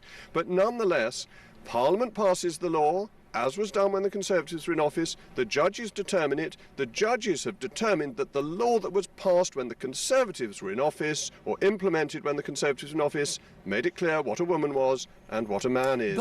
So it's really very straightforward. And you can't try and snipe at the Conservatives for things that weren't our fault. There are many things that were our fault. Oh, I mean, I haven't got time. We've only got you for a little while because you've got a GB News show to do. Do you know how many? You talk about what's going on in Scotland, but Sir Jacob, do you know how many men are imprisoned in women's prisons in England right now? I have no idea, but there shouldn't be any. It's completely ridiculous. But why are they? Because you lot, absolutely absurd. But it was a Tory law. You said it was all really clear, and yet this has had to happen, and the Tories did absolutely nothing. It's now been It's now been made clear at the Supreme Court, the laws that existed. And things that happened previously when people didn't understand the law can now be corrected. That's how law works. Okay, the law is established on the basis of judgment. So, Jacob, for the entire time the Tories were in power, my and everyone else's listening's taxpayers' money was being given to organisations like Stonewall to go into civil service, virtually every government department, schools, hospitals, everywhere, private sector as well, to basically being paid huge sums of money, of taxpayers' money, to completely and utterly undermine a law brought in by the Tories. And you guys let it happen. Well, hold on a moment. We actually stopped giving money to Stonewall, and government departments stopped giving money to Stonewall once it was discovered what they were up to. But it was going on for years. In the 2020s. Exactly. Yeah, but hold on. Stonewall was a respectable charity that became an unrespectable charity. It was being given money when it was respectable. It then started doing unrespectable things, and the money stopped. That's how government works. Governments are not omniscient. That's we may come on to Holy Father. That's a responsibility of God, not of governments. Governments respond to things that happen. When they go wrong, they take choices. And the choice was made to take money away from Stonewall when it was clear what they were doing and that what they were doing was idiotic. It was clear That's proper government. It was clear to an awful lot of us many years beforehand. Can I ask you, just a very, very few hundred yards from where you're standing right now, on College Green, outside Parliament, there was a demonstration on Saturday by trans rights activists, some of them saying, with placards saying things like, bring back witch burning, I heart, I'm going to use the term weeing on TERFs, not the term that means women activists, and the only good TERF is a dead TERF. No police action at that time. Defacing of statues, including Millicent Fawcett, a leading suffragist, and Nelson Mandela as well, major civil rights activist. Do we have two-tiered justice in this country? And don't forget Jan Smuts. Because Jan Smuts helped us to win the war and is a very important figure. He may be less politically correct, but he was a very important figure in helping us to win the war. You and I often discuss freedom of speech, and we should allow freedom of speech even when people are saying things that we don't agree with. But there are laws that stop incitement to violence, and there are certainly laws that stop criminal vandalism. So I think the laws should be applied fairly, whether it's a Palestinian protest, whether it's a farmers' protest, or whether it's these extremists who are protesting at the weekend. I think freedom of speech should be given as broad a rein as possible, and the level for prosecution should be incitement to violence. So if they incite to violence, they should be prosecuted for that, but clearly criminal damage is obviously an offence, and they should be prosecuted for that. And the police still have questions to answer on two-tier policing, and there are real issues with that. OK, I want to ask you, but I will come on to, obviously, the death of Pope Francis in a few moments. But can I ask you just about some polling over the weekend? Two different polls showing support for both Nigel Farage and reform increasing. We've got local elections next week and a by-election. Let's not mention any constituencies or candidates. It just gets ourselves into Ofcom difficulties. I know the rules. You know the rules very well as well. But let's talk about, the voters seem to think that it's just as likely that Nigel Farage will be Prime Minister at the next election, general election, as Keir Starmer. Kemi Badenoch, Tory leader, not even in the running really in terms of that poll, but also the possibility that reform could actually end up with the largest number of seats in the next Parliament. What do you make of that? Well, Nigel Farage is an enormously capable politician, a very effective campaigner, and somebody who has his pulse on what the British people are thinking. So it's not surprising that he is doing well. The difficulty for reform is that other than Nigel, there's nothing there. Nigel is the be-all and the end-all of reform, and therefore they're very dependent on him. And if reform got this huge number of seats at the next election, how would it form a government? Who would the chance of the Exchequer be? None of these questions are answered, and I think as we got closer to a general election, those would be questions at the forefront of people's minds. So I would very much like to see a cooperation between Reform and the Conservative Party, as I think most Conservatives and most Reform supporters believe in broadly the same things. A lot of people are talking about that, but there's an awful lot of people, the Tories, who could easily put a yellow rosette on and stand for the Liberal Democrats. There are also an awful lot of people in Reform who simply don't trust you guys in the Tories. No, you're no longer an MP, but people just feel like you guys talked the talk, again, whether it was on the trans thing. Kemi Badenoch, being very sound on that.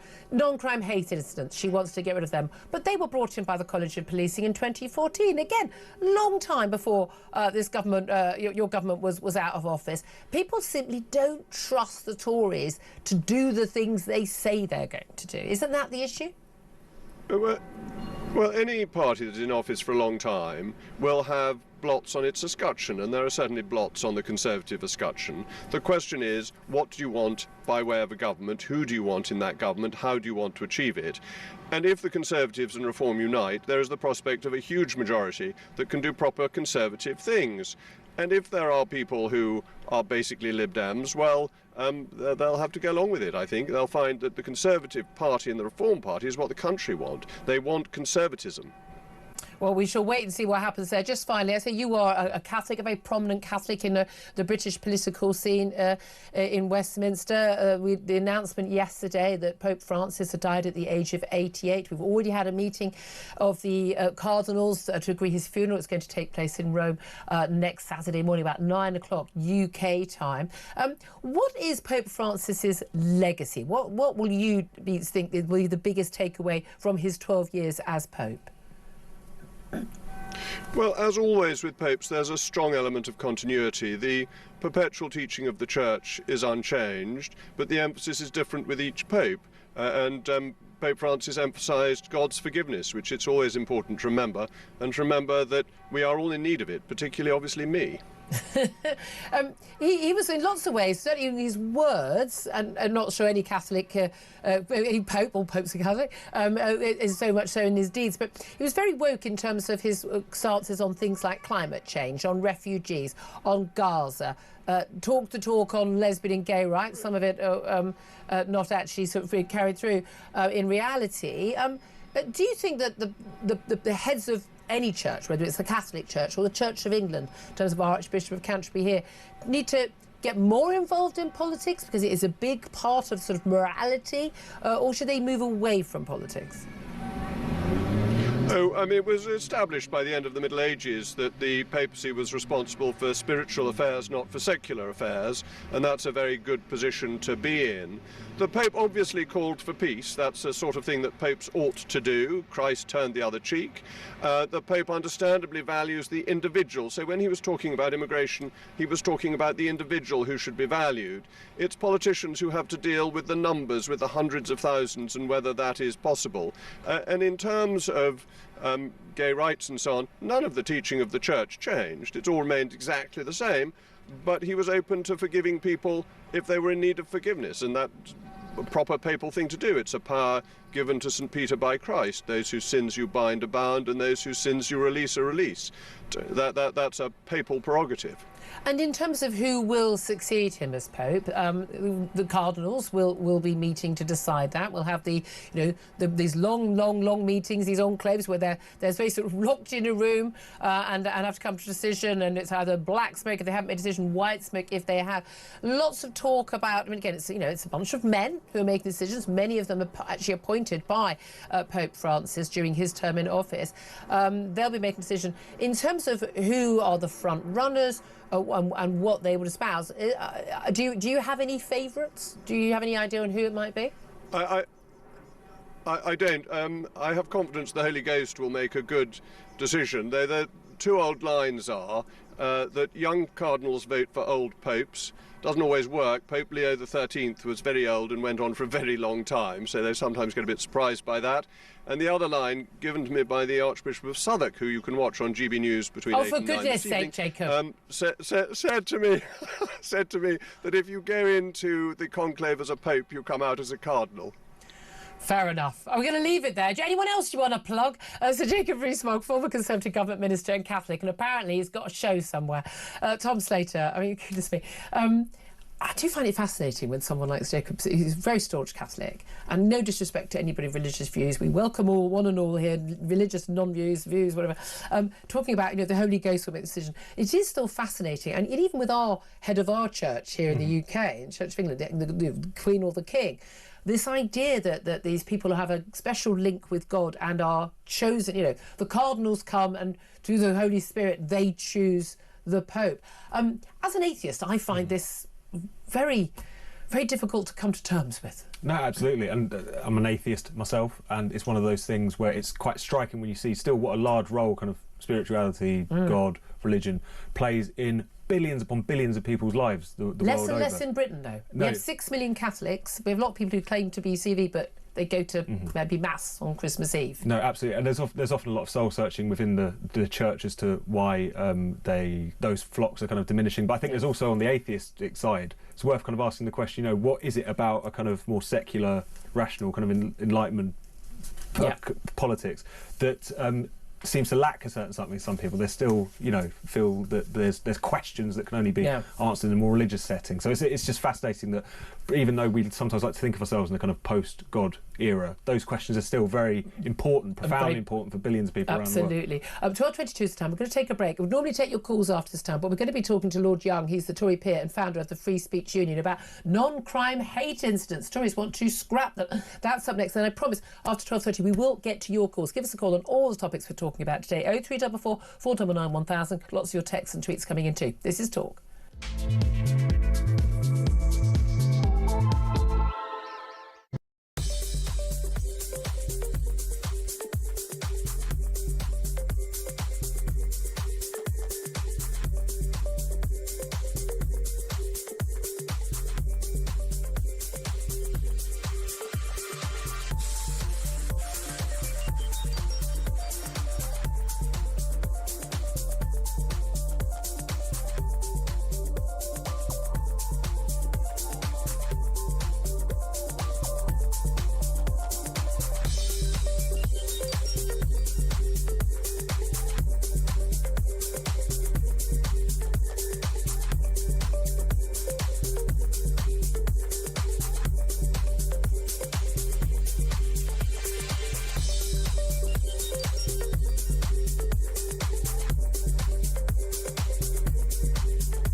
In some ways, I think his legacy is very helpful because I think the very chaos that he brought to the church, you know, he issued a number of documents which had some very ambiguous language in them. And people say, well, what do they mean? In fact, there's half a dozen cardinals exercise their right to a dubio, which says, please explain to us, you have a duty to do it. We need to know what this meant. And he blanked them, which was just, I mean, we still haven't recovered from it. So I think what he did was he shows us what Catholicism and Christianity looks like when it's ambiguous, and it doesn't look very good. It's the UK on DAB+, on your smart speaker, on your smart TV, and on your side. This is Talk. This is Talk, the Home of Common Sense. Let's go to my next guest now, Lord Toby Young. He's a Tory peer, founder of the Free Speech Union, and joins us to talk about non-crime hate incidents. Because, Toby Young, very excitingly, Kemi Badenoch, the Tory leader, wants to get rid of them. Why did they not do that all those years they were in power? Well, there's more rejoicing in heaven, Julia, when a sinner converts. I think Kemi Badenoch was always opposed to them, to be fair, yeah. I think so, yes. And also, to be fair, the Tories did lay a statutory instrument in 2023 which urged the police to use more common sense, introduced a code of practice, said you should no longer be recording non-crime hate incidents if they relate to incidents in playgrounds. So they did make an effort to at least rein in the recording of NCHIs, but it hasn't worked. Research carried out by the Free Speech Union based on FOI requests discovered that actually there's been a slight increase in the number of NCHIs being recorded since the new guidance was introduced in 2023. So it's time, I think, that more drastic action was taken. Well, absolutely. And again, you know, funnily enough, I don't think they're going to get this through because this is just an attempt to sort of add an amendment to a law. But of course, you know, the Tories don't have that power. Just explain what non-crime hate incidents are there, because I mean, I suppose it says exactly what it says on the tin. But why are the police getting involved in anything that isn't a crime? Yeah, well, that's a really good question. A non-crime hate incident typically is recorded when the police receive a report of a hate crime and they conclude no crime has been committed. Instead of just ignoring it or closing the case, they record it as a non-crime hate incident. And the really alarming thing about them is that they can show up if you are required to do an enhanced criminal records check, if you apply for a job working with vulnerable people, such as if you apply to become a teacher. Yeah. And the fact that you haven't committed a crime can show up on your criminal record in one of these enhanced checks, and it can stop you getting the job. And you may not even know about it. Now, I know an awful lot of people, like as I did, applied to their local police force to find out if there was a non-crime hate incident recorded against them after some, you know, Alison Pearson's case, which turned out to be actually, they thought it was actually a crime, not a non-crime hate incident, that she, of course, hadn't committed with a tweet. And I applied back in November, and I finally, last week, got a response to the Met Police, even though Metron Police, like all other police forces, are required to give their responses within a month. And I pointed this out to them every 2 weeks, and I know you and the Free Speech Union, as my union representatives, also pointed this out to them.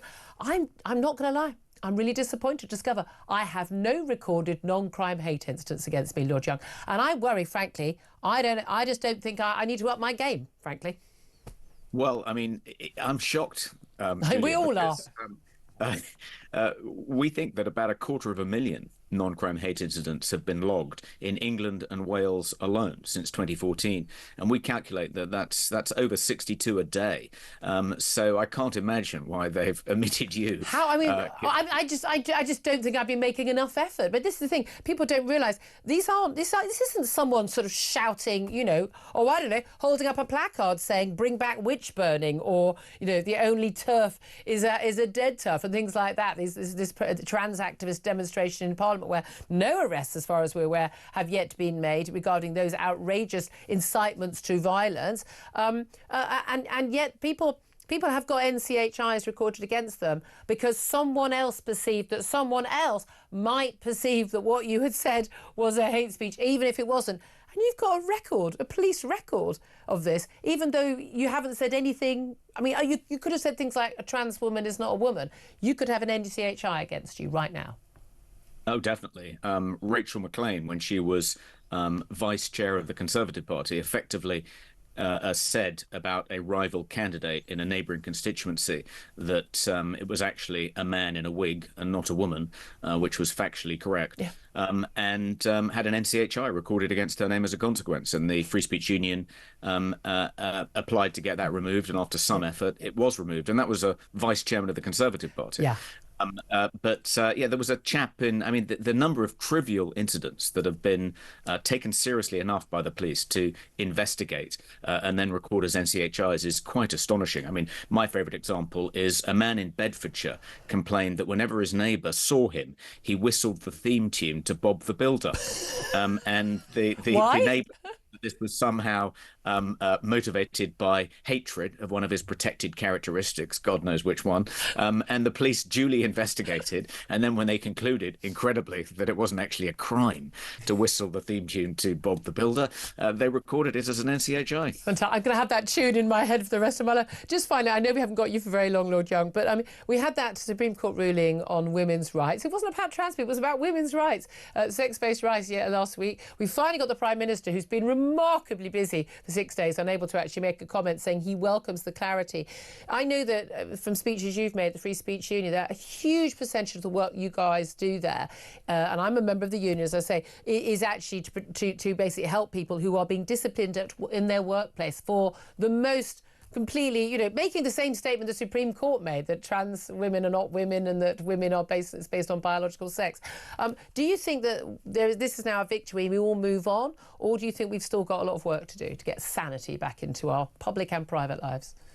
I fear, given the reaction that we've seen since the Supreme Court judgment, particularly the demonstrations over the weekend, that it's going to take more than this judgment to persuade trans rights activists and their woke allies that they have to accept that biological men should not be granted access to single-sex women's spaces. They show no signs of having accepted that. No. They're even disputing, I think, the judgment. I mean, it might be quite helpful, Julia, if someone reported the Supreme Court justices to the Met, accusing them of having committed a hate crime. Happy to help. To this conclusion. And then the police will inevitably record it as an NCHI, and then perhaps it'll point up to people just how ridiculous the whole NCHI regime is. I mean, I think it's fantastic, really. We shouldn't gloss over the fact it's fantastic that the Conservatives are now committed to scrapping NCHIs. As you say, the amendment may not get through in the Commons, given the size of Labour's majority, but we'll try again in the Lords. I think it'll have more chance in the Lords than it does in the Commons, where Labour don't currently have a majority. And even if it fails in the Lords, God willing, if the Tories win the next general election, then they'll actually get rid of them. Fingers crossed. Lord Young, Tory peer, founder of the Free Speech Union, thank you so much for joining us. 12:33 is the time. Tom Slater, I mean, we should definitely report the Supreme Court for that horrifically transphobic ruling last Wednesday, shouldn't we? And it's been very funny as well, watching people who were shocked and appalled that anyone might criticise the Supreme Court when they made a ruling that went against them, were suddenly very forthcoming in their criticisms of the justices in that case. We live in such hypocrisy all round. Yeah, we just live in such a hypocritical, mad world where up is down and black is white, and it is so mind-numbing. I can completely understand why so many people go, oh, for God's sake, I can't even deal with this madness anymore. And I really understand why people do feel that way, because it's all so stupid. How on earth do we over the last week having conversations about women's toilets, and you're allowed in women's toilets, and what is a woman? It's properly mad when there are. I mean, I think that is a genuine real issue. It's a genuine real issue in terms of women's and girls' safety and rights, hard fought for rights. But we've got so many problems in this country. We have so many things that need to be dealt with, and the fact that we have to spend any time on this madness, it's not our fault. We're the same people just saying, can we just go back to the sanity we knew, I don't know, just 12, 13 years ago? But it's mad that anyone should have to spend any time asking the Prime Minister when he's out on a visit to a school, and he's off talking to British soldiers as well, about whether or not what a woman is and whether he welcomes a court ruling on that. We are not a serious country when that happens. No, and whilst people might want it just to go away, it's not just going to go away. And I think it's almost insufficient to just be unwoke, to not believe in this stuff. You've got to be kind of actively anti-woke in a sense for this to actually be pushed back. Your workplace, whether in the public sector or the private sector, your kid's school, right now, go in, find out, are males allowed into the female single-sex spaces? And honestly, get in touch. Find yourself a lawyer. It'll be no win, no fee. It's an easy win. We're going to stop this. But I think it's not going to be coming from the gods on high. It's not going to come from central authority. It is going to be individuals winning all. I mean, Maya Forstadt, again, this is what established the Maya Forstadt Tribunal and her appeal court judgment. The whole gender critical movement is a demonstration of the fact you have to fight this on all fronts, and you have to do it from the grassroots upwards. Otherwise, you're not going to see the change that everyone wants. Some of us have been talking about this for quite a long time. Some might say banging on about it. Proved right in the end. As always, why don't they just pay attention from word go? 12:36 this time. Up next, we are going to hear from you on lots of different issues, including women and those horrific protests and what Keir Starmer's had to say. Also about breakfast clubs. Why on earth is more of our taxpayers' money going on feeding kids in school? Aren't kids supposed to be fed by their own parents? This is Talk, the home of common sense.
across the UK.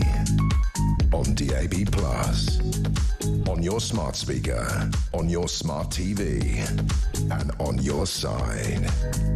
This is Talk.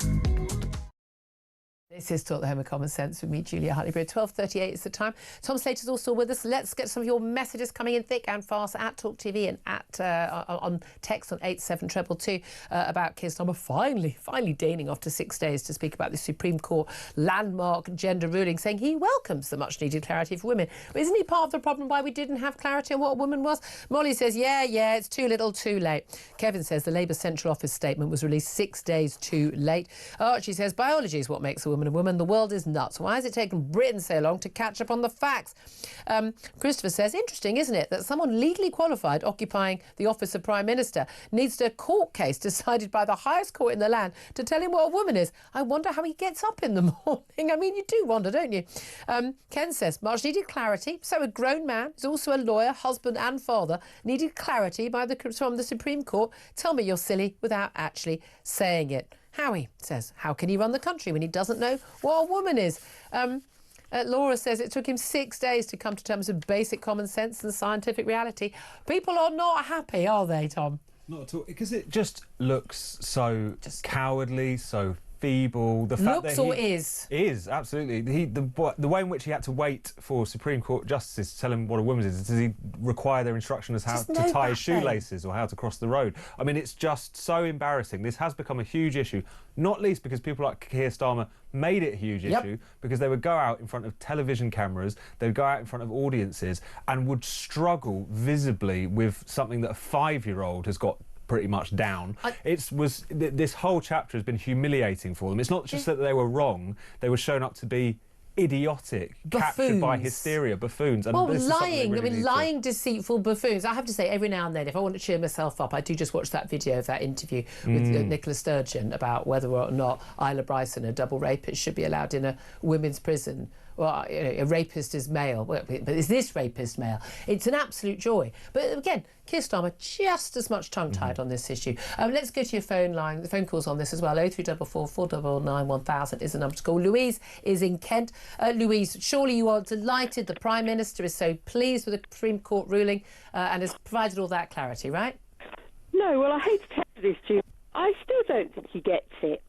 I agree. Because if you listen to what he said, yes, a woman is an adult human female. Yeah. He's missed the bit that it's a biological female. Yeah. Yeah, so exactly. Because we're right. Still adding confusion because these trans people will say, but a trans woman is a woman, a female, a human female. So Keir Starmer is still missing the point. No, absolutely, and it was really interesting. When they started taking the woman word, the activists saying trans women, they were all women, and then women activists started saying, well, okay, we're going to use the word female. We gave up the word woman, which I still object to. There's only one kind of woman. We're not a subset of any other kind. But then people started using female, and then they started saying no, they are female as well. So you can't win. But I'm with you. He said, yeah, a woman is an adult female, and the court has made that absolutely clear. But the rest of us didn't need the court to tell us that. It was already in law and it was already common sense. So why did he, as a barrister, a former director of public prosecutions, need to hear that ruling? But the other bit they need to get rid of, Julia, is this stupid comment that a baby is assigned a sex at birth. They've got their language understanding wrong. That was Dawn Alford, wasn't it? No, Dawn choosing. What was the name? There was a Labour MP, Dawn somebody. But it's crazy, but it's in common language now. If you assign something, you're choosing it.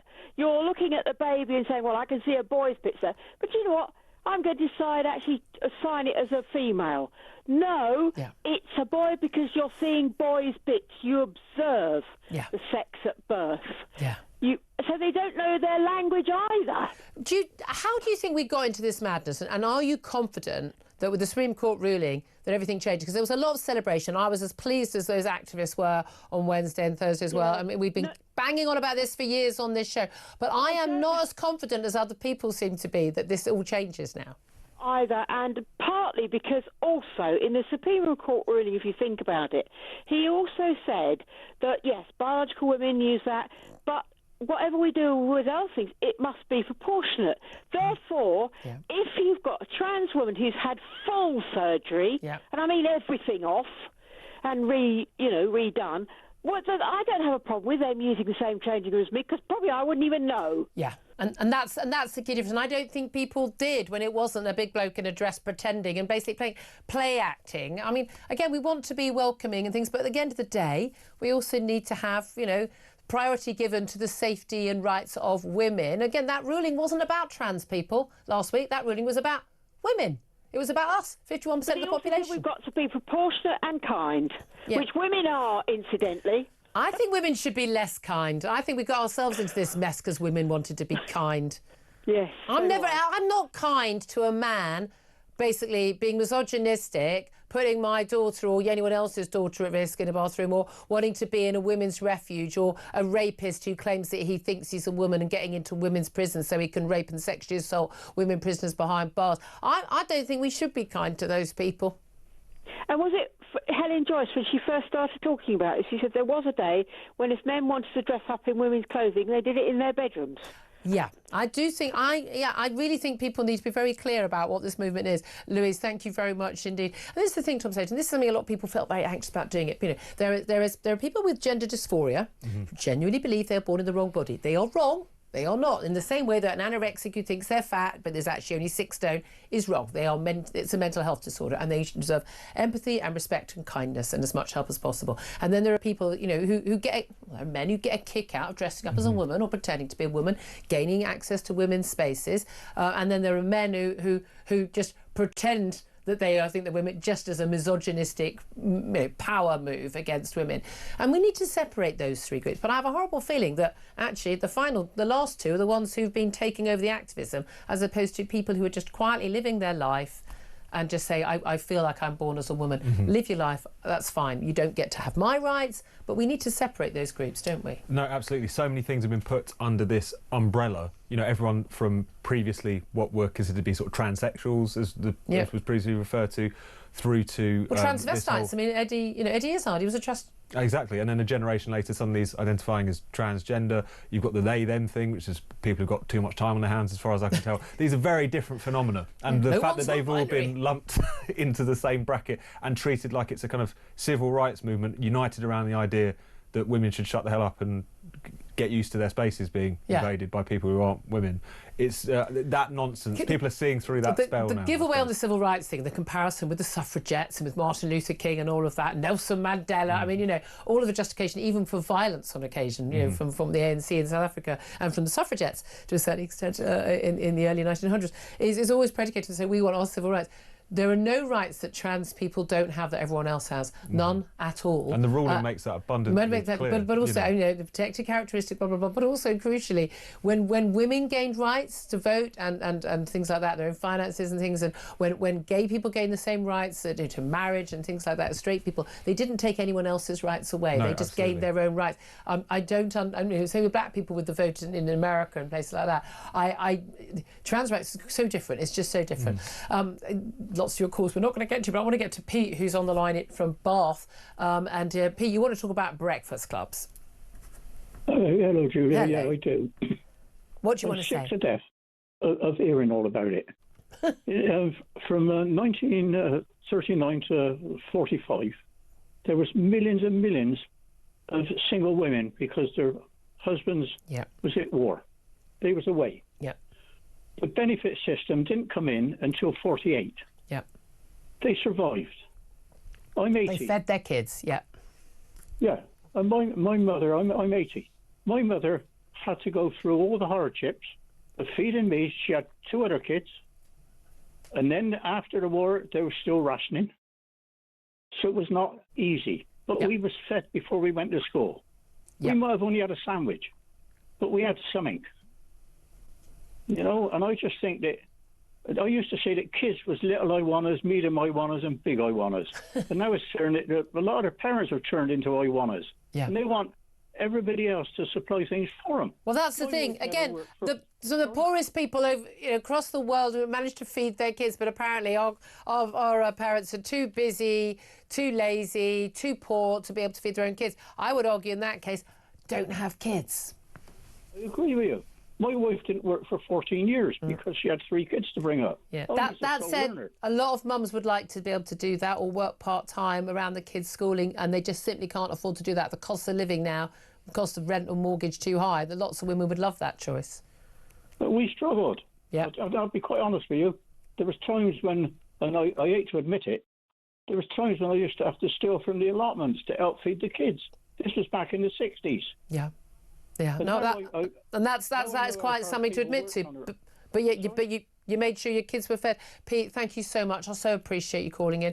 Pete in Bath on Breakfast Clubs there. It's coming up to 12:49. Up next, we're going to take a quick break. Then we're going to be talking about a Quango boss who was paid $145k to sit on the boards of 9 different government bodies. Managed to miss, though, a quarter of all the meetings. What are we paying these people for? This is Talk, the Home of Common Sense.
The idea is that the police collect intelligence that might inform incidents that are going to erupt at some later stage. But of course, as is always the case with these things, it's just got out of control to the point where the police forces across the UK are spending literally millions of pounds policing incidents that just aren't criminal.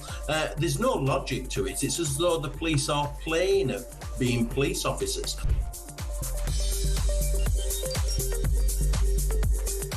Across the UK, on DAB+, on your smart speaker, on your smart TV, and on your side.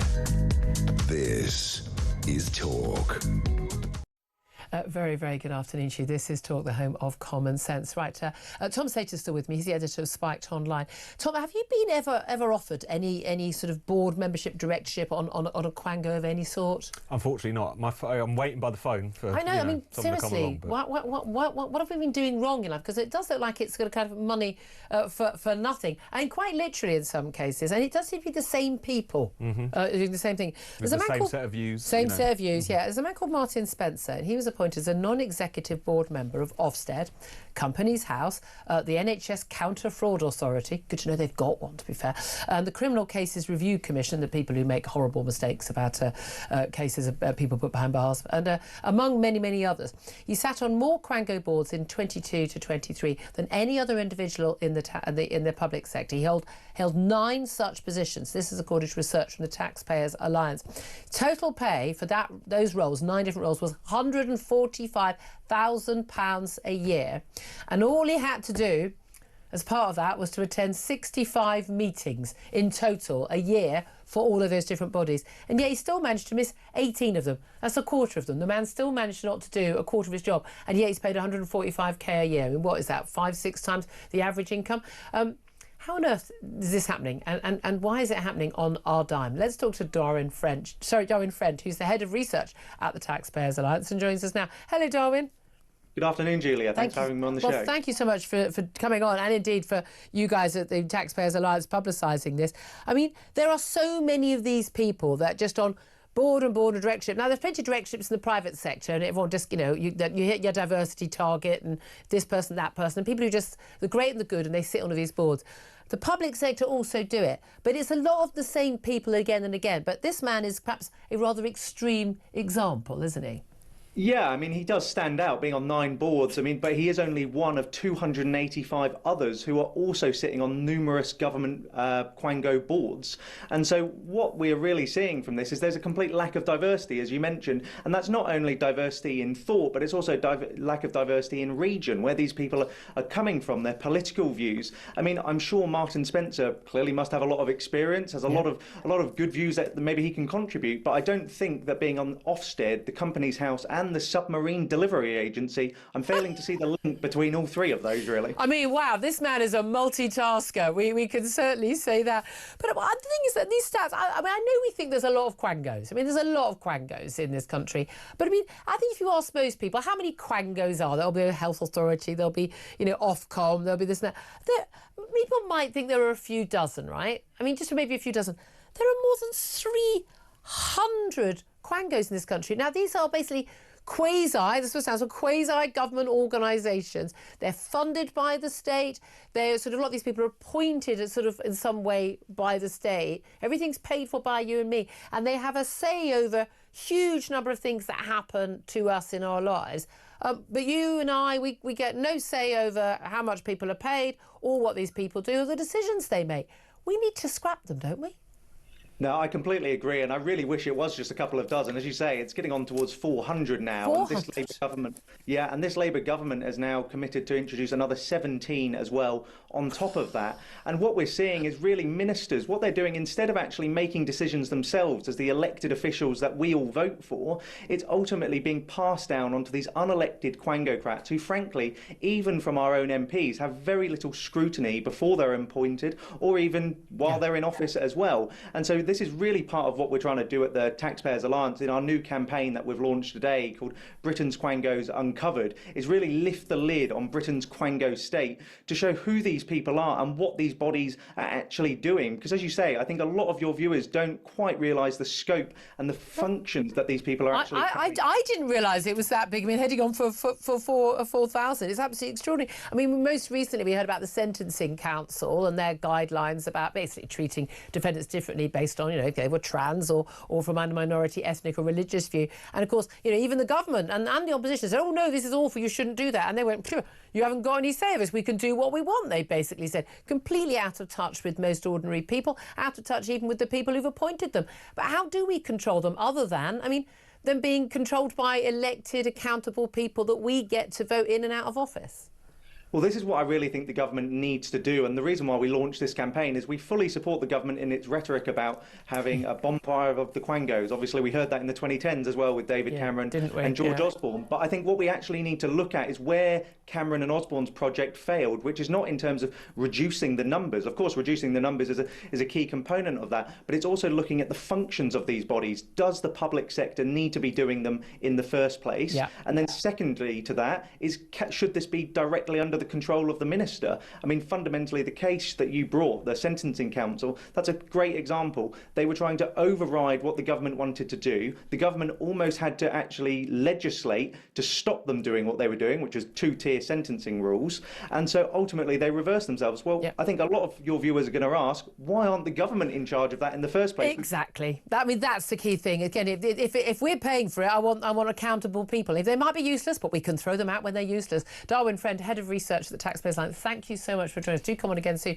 Tom Slater, I mean, seriously, I think we've missed a trick. No. We really need to get... This is the money train, this one. Good money if you can get it as well. And you don't even have to turn up to what... No one seems you can to be miss bothered. that court at the meeting. Well, again, and what expertise do you need? I have a funny feeling that I think if you're a Brexiteer, you think that trans women aren't women, you think that there should be borders of any sort.